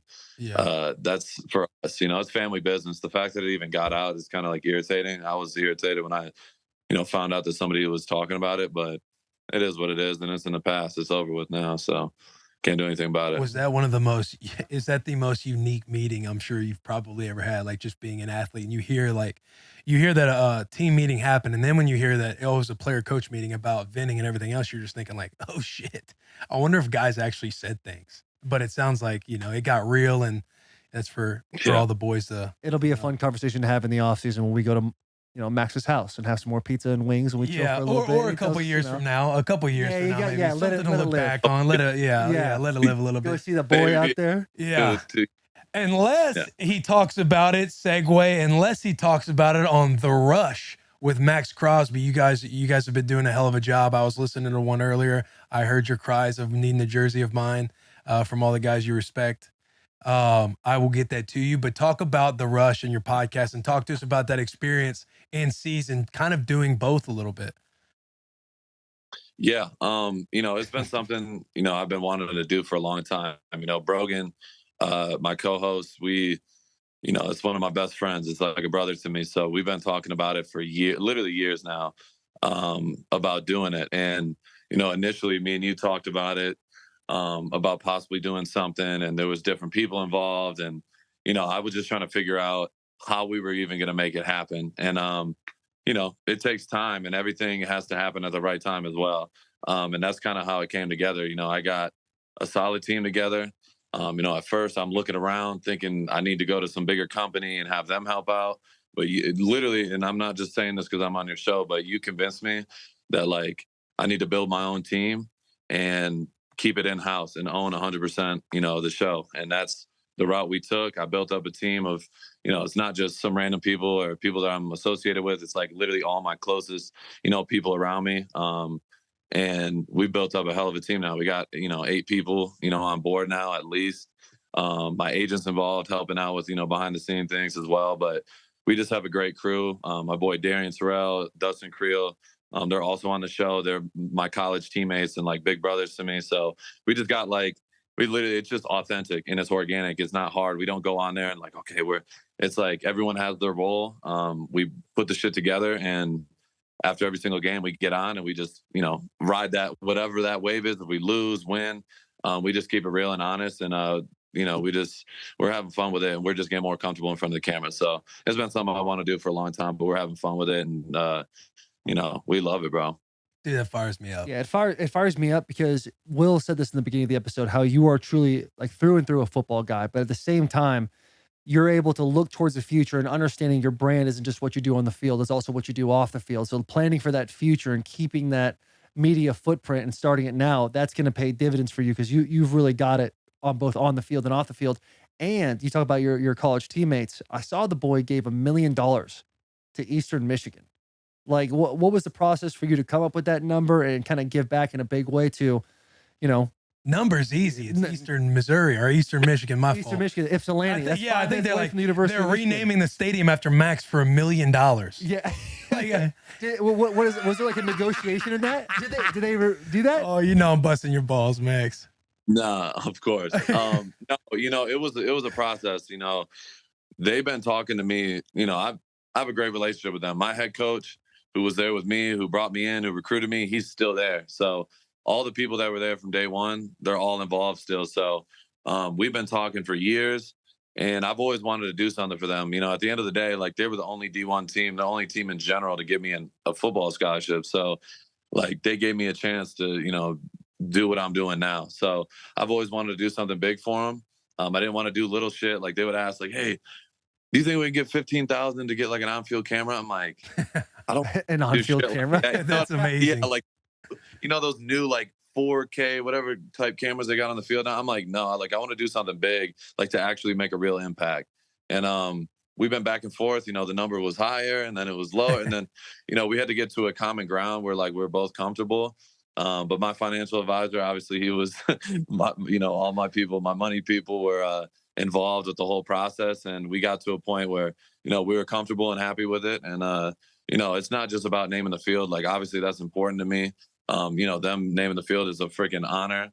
But for me, it's about, giving back and like creating change and leaving a legacy. And that's really what it all, comes down to for me, is just giving back to the school that gave me, an opportunity to, be in the position I am today. Maxx Crosby Field. You got to respect it though. They weren't like coming after his pockets right away. They're like, hey, can we get, a few bucks for an on-field camera? Nickel and dime a little bit. Let's get a piece real quick. Yeah. Then Maxx like, look, let's change. Sprinkle it in. Maxx like, no, let's change the game. Let's change the game. Yeah, let's do it big. The $1 million is a wild number. Now you get to write it off. That's a big deal. You said the number was higher. Can you tell me where that number was at the peak? At the peak. If they started originally, I can say this, but they wanted 5. Whoa! All right. Like, yeah, that's gonna be tough. But this is the thing. I respect it because Scott Weatherby, our AD, like he's a true Southern guy. He was at Mississippi State before. Like he's dead ass, like straightforward with everything. He's like, we can start here and then we have real conversation. I'm like, come on, Scott. I'm like, we're not doing that. Start here and then have a real conversation. I mean, yeah, I can do it, but come on, 5. I'm like, that's a little egregious. 15,000 to 5 million. Yeah. I mean, it's a slight jump. You got to rename the entire school, Maxx Crosby University. Yeah, they would have to put a fucking statue of my head in the front of the facility, but. No, bro, it was a process, but we got to we figured it out and got to a place where, we're both happy. And, I don't, this is not going to be my last donation to Eastern either, down the road. Like I want to be a big part of helping build and change, that whole athletic department in general, because like just where they've gone in the last 6 years since Creighton's got there, 7, 8 years, how long he's been there. Like it was literally like about to be burned to the ground. They were going to take football out of the school. Like it was so bad. Smart. We were 1-11 my freshman year, bro. It was literally a shit show. And we had no fans, nothing. And now we're going to bowl games every year and we're, got a real culture. So yeah, I just want to continue, giving back and doing what's right for, the people that helped me out. Bowl games. Yeah. Building a powerhouse out there at Eastern Michigan. Damn right. Take down Nebraska. It's gonna be. Y'all ain't taking future's down bright. Nebraska. Y'all had your chance to probably take down Nebraska. We just didn't make it to a bowl game in years past. But now we're not worried about Eastern Michigan. Hey, I will say this. Me and Amir, we chop it up. Oh, we talk yeah. about football. He's my Nebraska, updater. And he said y'all are doing pretty good. He's like, even though the offense is a little shaky, y'all are still finding ways to win. So, I'll give my respect to the Cornhuskers. Yeah, you're probably nicer to Amir than anytime I'd come in. You'd have some bullshit to say. He come at you like that? Oh, every time. Because, Nebraska was down. He had to punch while he could because Eastern Michigan won a couple games. Man. It's the way you care, the way you talk about them. I'll give my respect when it's due, but you just, you take it a little too far. So I got to just bring it down. Yeah, I feel that. This is a daily experience with Will, like literally trying to put everybody in a blender to figure out a positive. Like Nebraska lost to Michigan State this week. The Michigan State's won 2 games this year, and he's got a positive.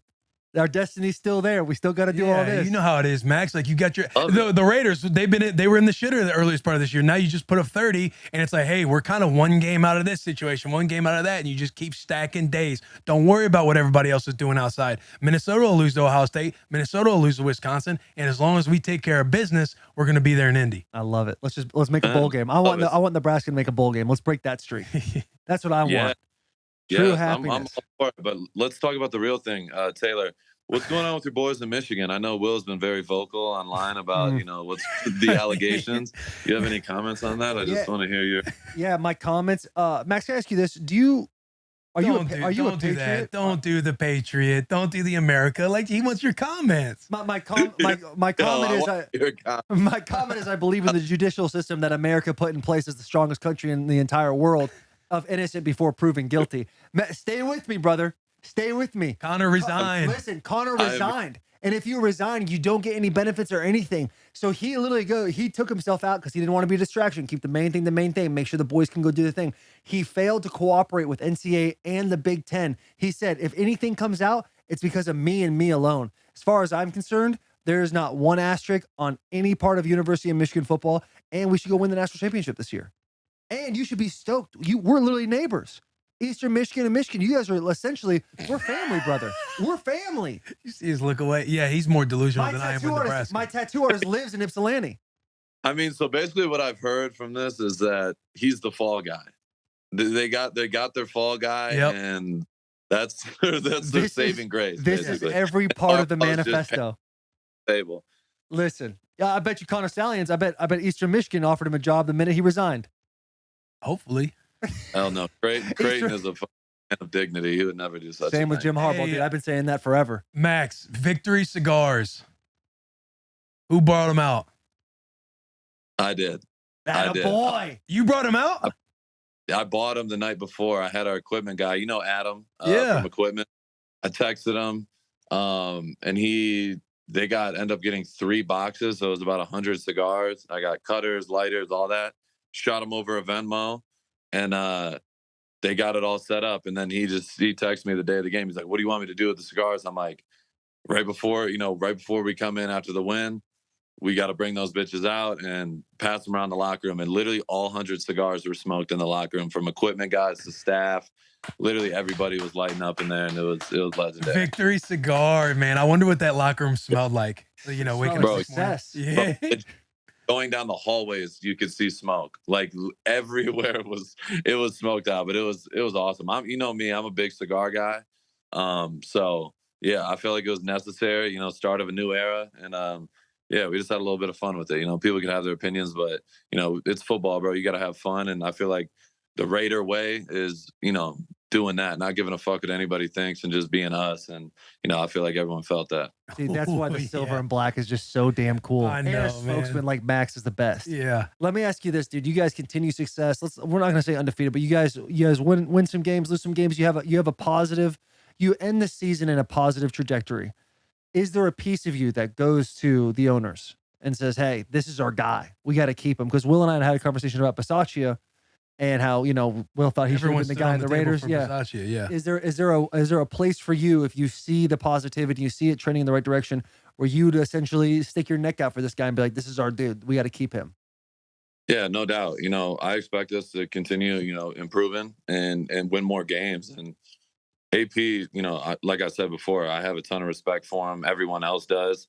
Like I said, we have a lot of work to do, but you know how it was when the whole Rich situation went down.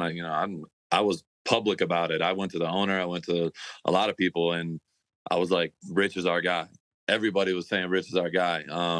And we went in a different direction, but I think Mark is definitely going to give AP and Champ a real opportunity and real chance to earn the job. And it's a day by day process, but we're off to a good start. And me, like at the end of the day, if I have respect for somebody, if they got respect for the guys and they love football, like I'm all in. So all I care about is winning and having a great culture in the building, and the rest will take care of itself. So yeah, I'll go to war for AP all day. I love that, dude. Hey, man. I know- Max. Go ahead, bub. I was just going to thank him for coming on. I had one more. Oh, this is what it was. You talk about your schedule all the time. When we saw you in the offseason, you're talking about being up at 5:30 a.m. Take us through.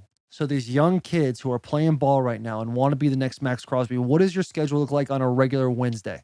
That tough day during the week. Yeah, so Wednesday is our first practice of the week, following the game from Sunday. So Wednesday I'm up 5:30, 5:35. I'm in the building by 6:15. I have my pre like squad meeting routine.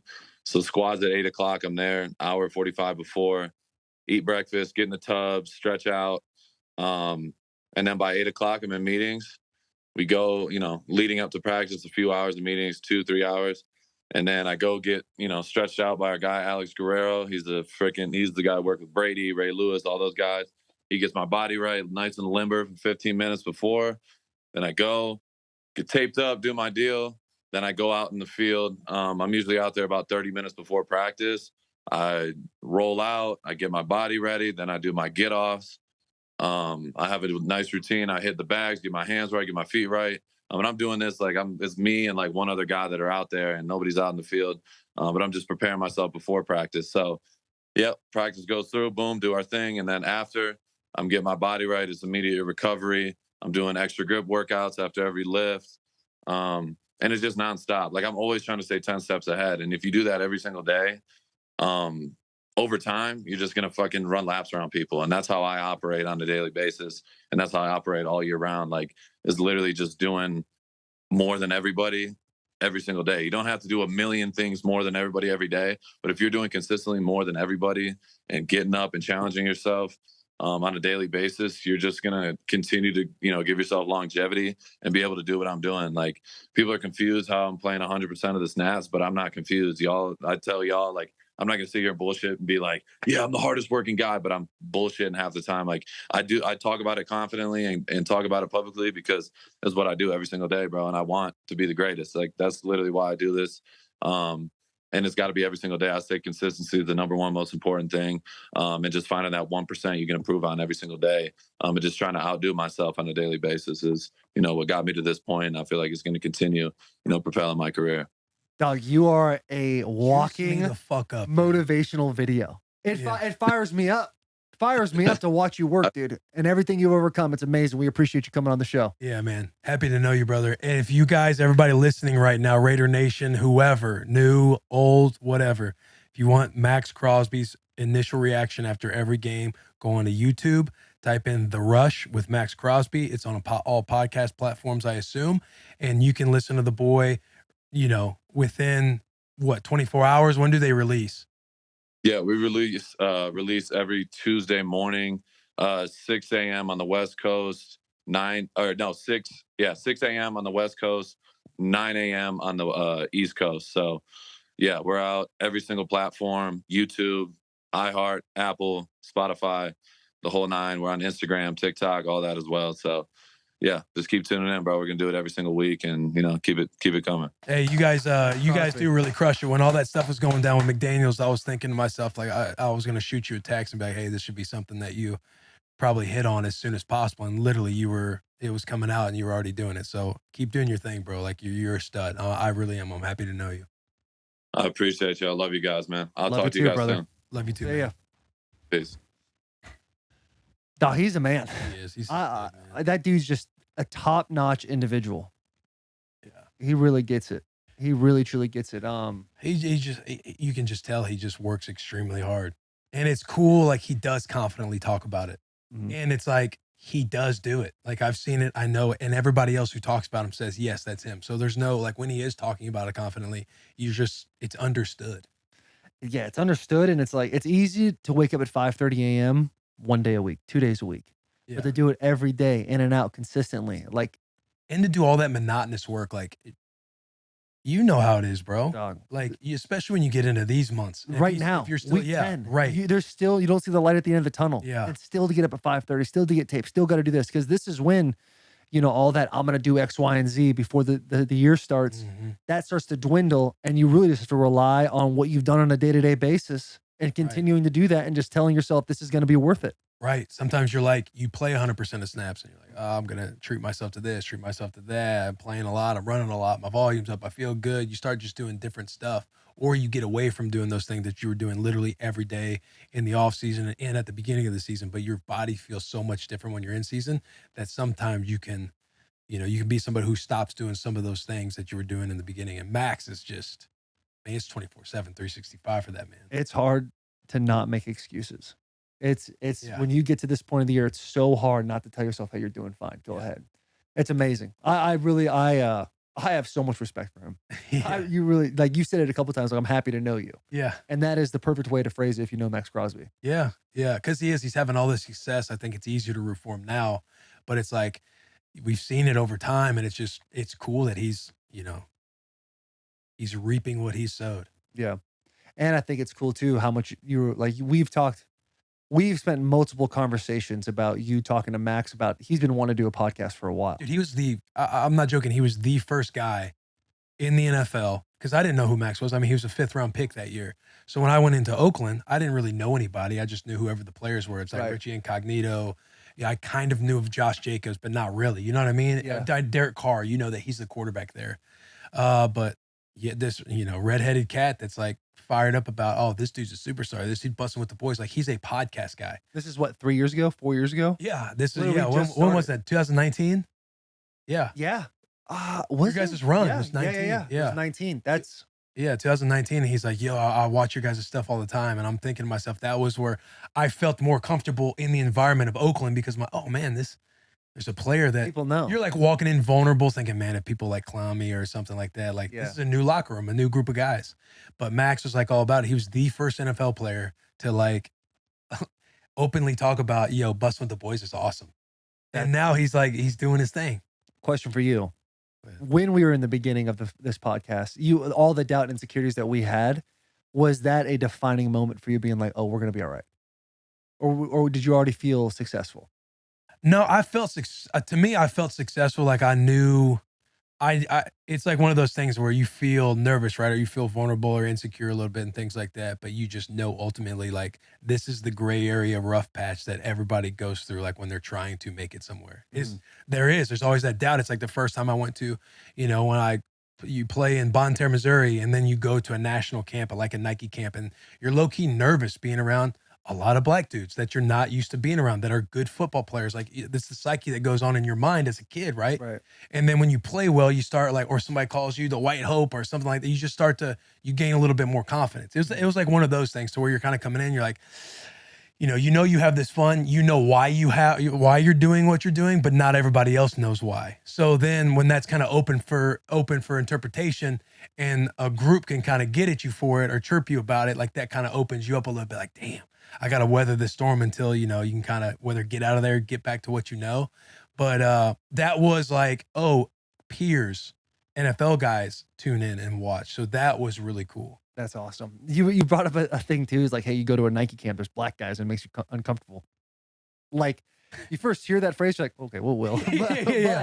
But like growing up in Cave Creek, 5,200 people, one black guy on our team. Yeah. I remember going to USC for a junior day and being around a bunch of black dudes and literally feeling like they were kind of not picking on me for being white, but like, this white boy right here. No doubt. And you're legit like, I got to prove Yeah. that I'm not as what as they seem. And- I seem. Yeah, or the first day you step on Michigan or Nebraska and the upperclassmen are in there. It's like, you're showering for the first time with all these grown men in your eyes. And it's just, you get in all these, hey, Will, go run with the twos. And then you go from backup and then say, hey, Will, go your first reps with the starters. Like every time you go into those new elements of like uncomfortable, you're insecure and you're like nervous, but it's like that healthy nervous, right? And then like once you make a play, once you do this, or once you get that comment, you're just like, okay, you get a little bit more comfortable. You get a little bit more confident kind of carrying yourself. You're gonna start, it's a prove it to yourself mentality. But Yeah. all it takes is like one play. Yeah. You're like, oh, I could if I just do that over and over again, I'm gonna be straight. Yeah. You step into the indoor for the first time, you smell that turf. Because usually, in high school, unless you're like a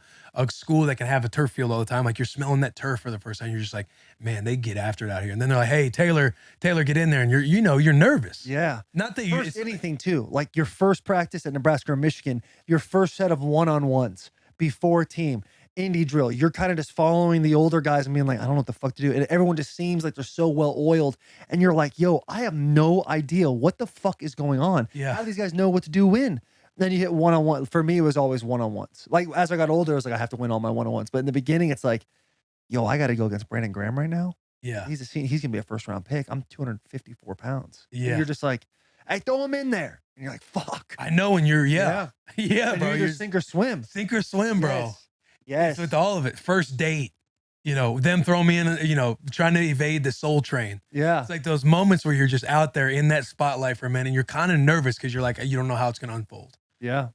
Dog, it is so funny how things seem so foreign and then how quickly things just seem so normal. Because Yeah. by the third practice, you know it all. Yeah. You're like, all right, I know we're going to do this next, go to that next, blah, blah, blah. There's still a couple hiccups here and there, but like how quickly you're able to adapt and integrate into the process of the essentially company you're with Yeah. it's wild how fast it works. Yeah. Absolutely, man. That's wild, man. But it's cool. Like Max was the first one, and I'll literally never forget walking in that meeting room. It's like one of those things too. Like you just know where you were on these singular solo moments of kind of milestones, right? And Max was the first NFL player who was about the pod, and I was like, About this dude. Now he's doing his thing. I think he's got 8 guys on staff. He's literally got 2 more guys on staff than we do. Yeah, I was fired up because he was really interested in us doing things, and obviously, like we've tried doing different things. We haven't actually tried, but it's very new when you're looking at either scaling or growing or working with other talent. And with Max, he did a thing last year with Blue Wire. Yeah. And although good, it wasn't like, him talking about Brogan and his boys that he's like, went to college with. Like that's what you need to be doing because it comes off as authentic. Like you guys know your inside jokes. You're not trying to force it with anybody sitting there. That's why we work. It's like we know how to talk with each other. We know how to correct, banter, chirp, do all the things, right? And he was really excited to potentially like, hey, let's figure something out. Let's figure something out. And you know how it is. There's a lot of steps on the back end that a lot of people like Max are just You'd love not to have a aware guy like of. It's Max not a like part we're of the not roster. wanting it to happen. There's just a lot of things that we would have to jump through to kind of figure it out, to trust that you'll be doing what you're doing. Because it's kind of hard to be like, hey, after a loss, after a bad game, after this, are you going to get on a mic? Are you going to do X, Y, and Z? Yada, yada. And then all I told him was, hey, even if it's not right now, don't get fascinated by these production companies that are going to come in and say, hey, we'll give you, a few $100,000 and then they'll own your IP or they'll do it with you. Like you build it internally because then you'll own and you can have, I'm telling you, bro, you have the budget to build your team however you want it. Yeah. And it's worth it up front. Now knowing where we're at, it's like, it's worth the spend. It's worth like taking that risk up front because you can have everything in house and then you can kind of dictate where you want to go or what you want to do. Yeah, it's like it's staying away from the cheese that, oh, I can get this right away. Oh, I can make money on a business that makes me successful, as opposed to essentially betting on yourself and then looking at the back end, like that's the goal we're trying to get to right now. Like we sit every single week, we sit and we chase goals and we're like, hey, this is where we need to be. This is where we want to go. And there's always adapting, especially with social media. Yeah. And every single week doing new stuff like that. And so it's going to be cool to see, is he going to keep this as a seasonal thing or is he going to take it into like just like at all, like 24/7 or 365 type deal like we do? Yeah. I think he'll go 365. You know what I mean? Like that's, if he's wanting to do it the way like he was inspired by us. He talked about Fighter and the Kid. He talked about same ones that we've talked about before. Yes. And knowing that that's where his mind was, that's where it would be most beneficial to do. Cause I was like, I don't know what access you would give or what you're allowed to give. I was like, but you know how I always took that little camera around? I was like, have your boys like do it and vlog the experience, do this. Cause people just love going, cause people love Max. They want to know what he's up to. Cause he is like the hardest working motherfucker. It's like, post-game reactions, what the squad's doing. If you build that audience, it's like they want to know what's going on when you're going to a game. Your boys are going to a game. They might not be big enough names yet, but you know how it is, bro. Yeah. The vlog starts building and everything else, and then it'll be something that keeps him busy, especially in the off season, even though he is very Yeah, but strict in the the off-season. cool thing about Vegas is there's something to do every single day. Mhm. So it gives him that ability to kind of do the vlog stuff. All you got to do is if he's your boys, especially working the camera, it's like, oh, you and your friend just go to an event, but have a camera with you, chop it up what's real nice, and then there you go. Yeah. You're getting content and you're having a good time, and you can do it at the hours you want Yeah. because you're keeping the main thing with football. Yeah. Yeah. So Maybe future boy. I would love that. Yeah. Max, future boy. I think he would do a great job with that. Yeah. Yeah. Yeah. I told Don't him tell though, him now. because it's super easy to kind of fall in love with the blueprint. If Wave Entertainment, they do a great job. Like New Heights is like the best podcast in the world, but it's like you go besides ours, but you go. You look at, it's like an agent coming to recruit you. They have this brochure. They're showing off New Heights. This could be you. It's like, we'll throw you a few $100 or a couple $100, whatever, or $100,000, whatever it is. And it's easy to be like, we'll set it up all for you.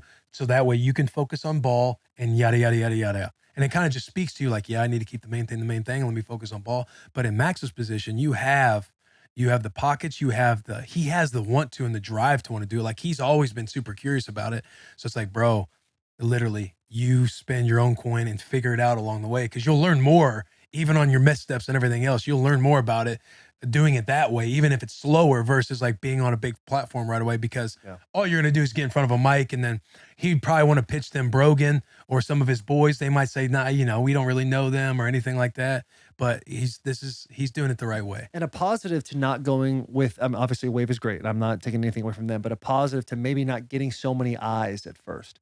If you go back and watch our old Bussin' with the Boys podcast, we have come light years to understanding the process and understanding how you and I are even going to work together and all our segments and stuff like that. Like while you're building your audience, you're going to have that core group that's been a day one with you, that's always going to grow with you, but you're able to find a stride and find out like, what is your, I don't want to say personality character, because I do believe that you and I are extremely authentic in this, but you kind of figure out how to work the narratives when you're having fun with a Nebraska type of situation and stuff like that. Yeah. That allows you to grow organically, where people start coming on. It's such a more solid foundation than having big numbers and then you're trying to figure out your way. Especially if you say something like, not crazy, but like you say something that people disagree with, or people are like, yo, this dude, he's just out there talking. And then you catch flack for the first time, and then you're like, yo, should I have said that? Should I have done this? Blah, blah, blah. And it's like, yeah.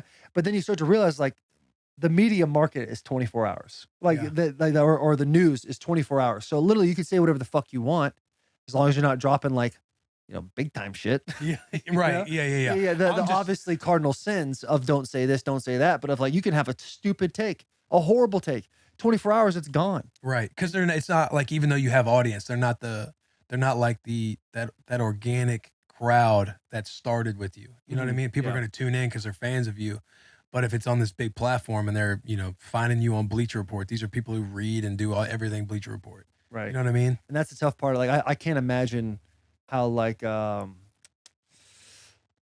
Stephen A. Smith is, or who is it? Collinsworth? What's his name? Colin Cowherd. Colin Cowherd? I don't know who's Collinsworth. What the fuck? But those guys that are literally on the mic every single day. I think McAfee does the best job of all of them because he doesn't truly take a strong opinion on anything. But these guys literally have to show up every single day and have this is 100%, and I'm selling you on this opinion. And you're not going to hit every single time, so you're going to make a lot of enemies that way as well. It's how they've been. That's how they've grown. Not like they think I'm going to make enemies, but Colin and Stephen A, like those types of guys who have personalities that now they have their own podcast, which does, they have audience that goes there from ESPN over to them, or Fox over to Colin. it's like those guys are like pros in the space. Like people love to kind of hate on them and talk about this, that, the other. Yeah. But these guys are actual pros. Like, you know, a high schooler looking at NFL players, those are the NFL players in the space of like media, people who show up every day and constantly talk about it. Because it is a hard thing to do, especially when you're running your own or you are by yourself on the mic.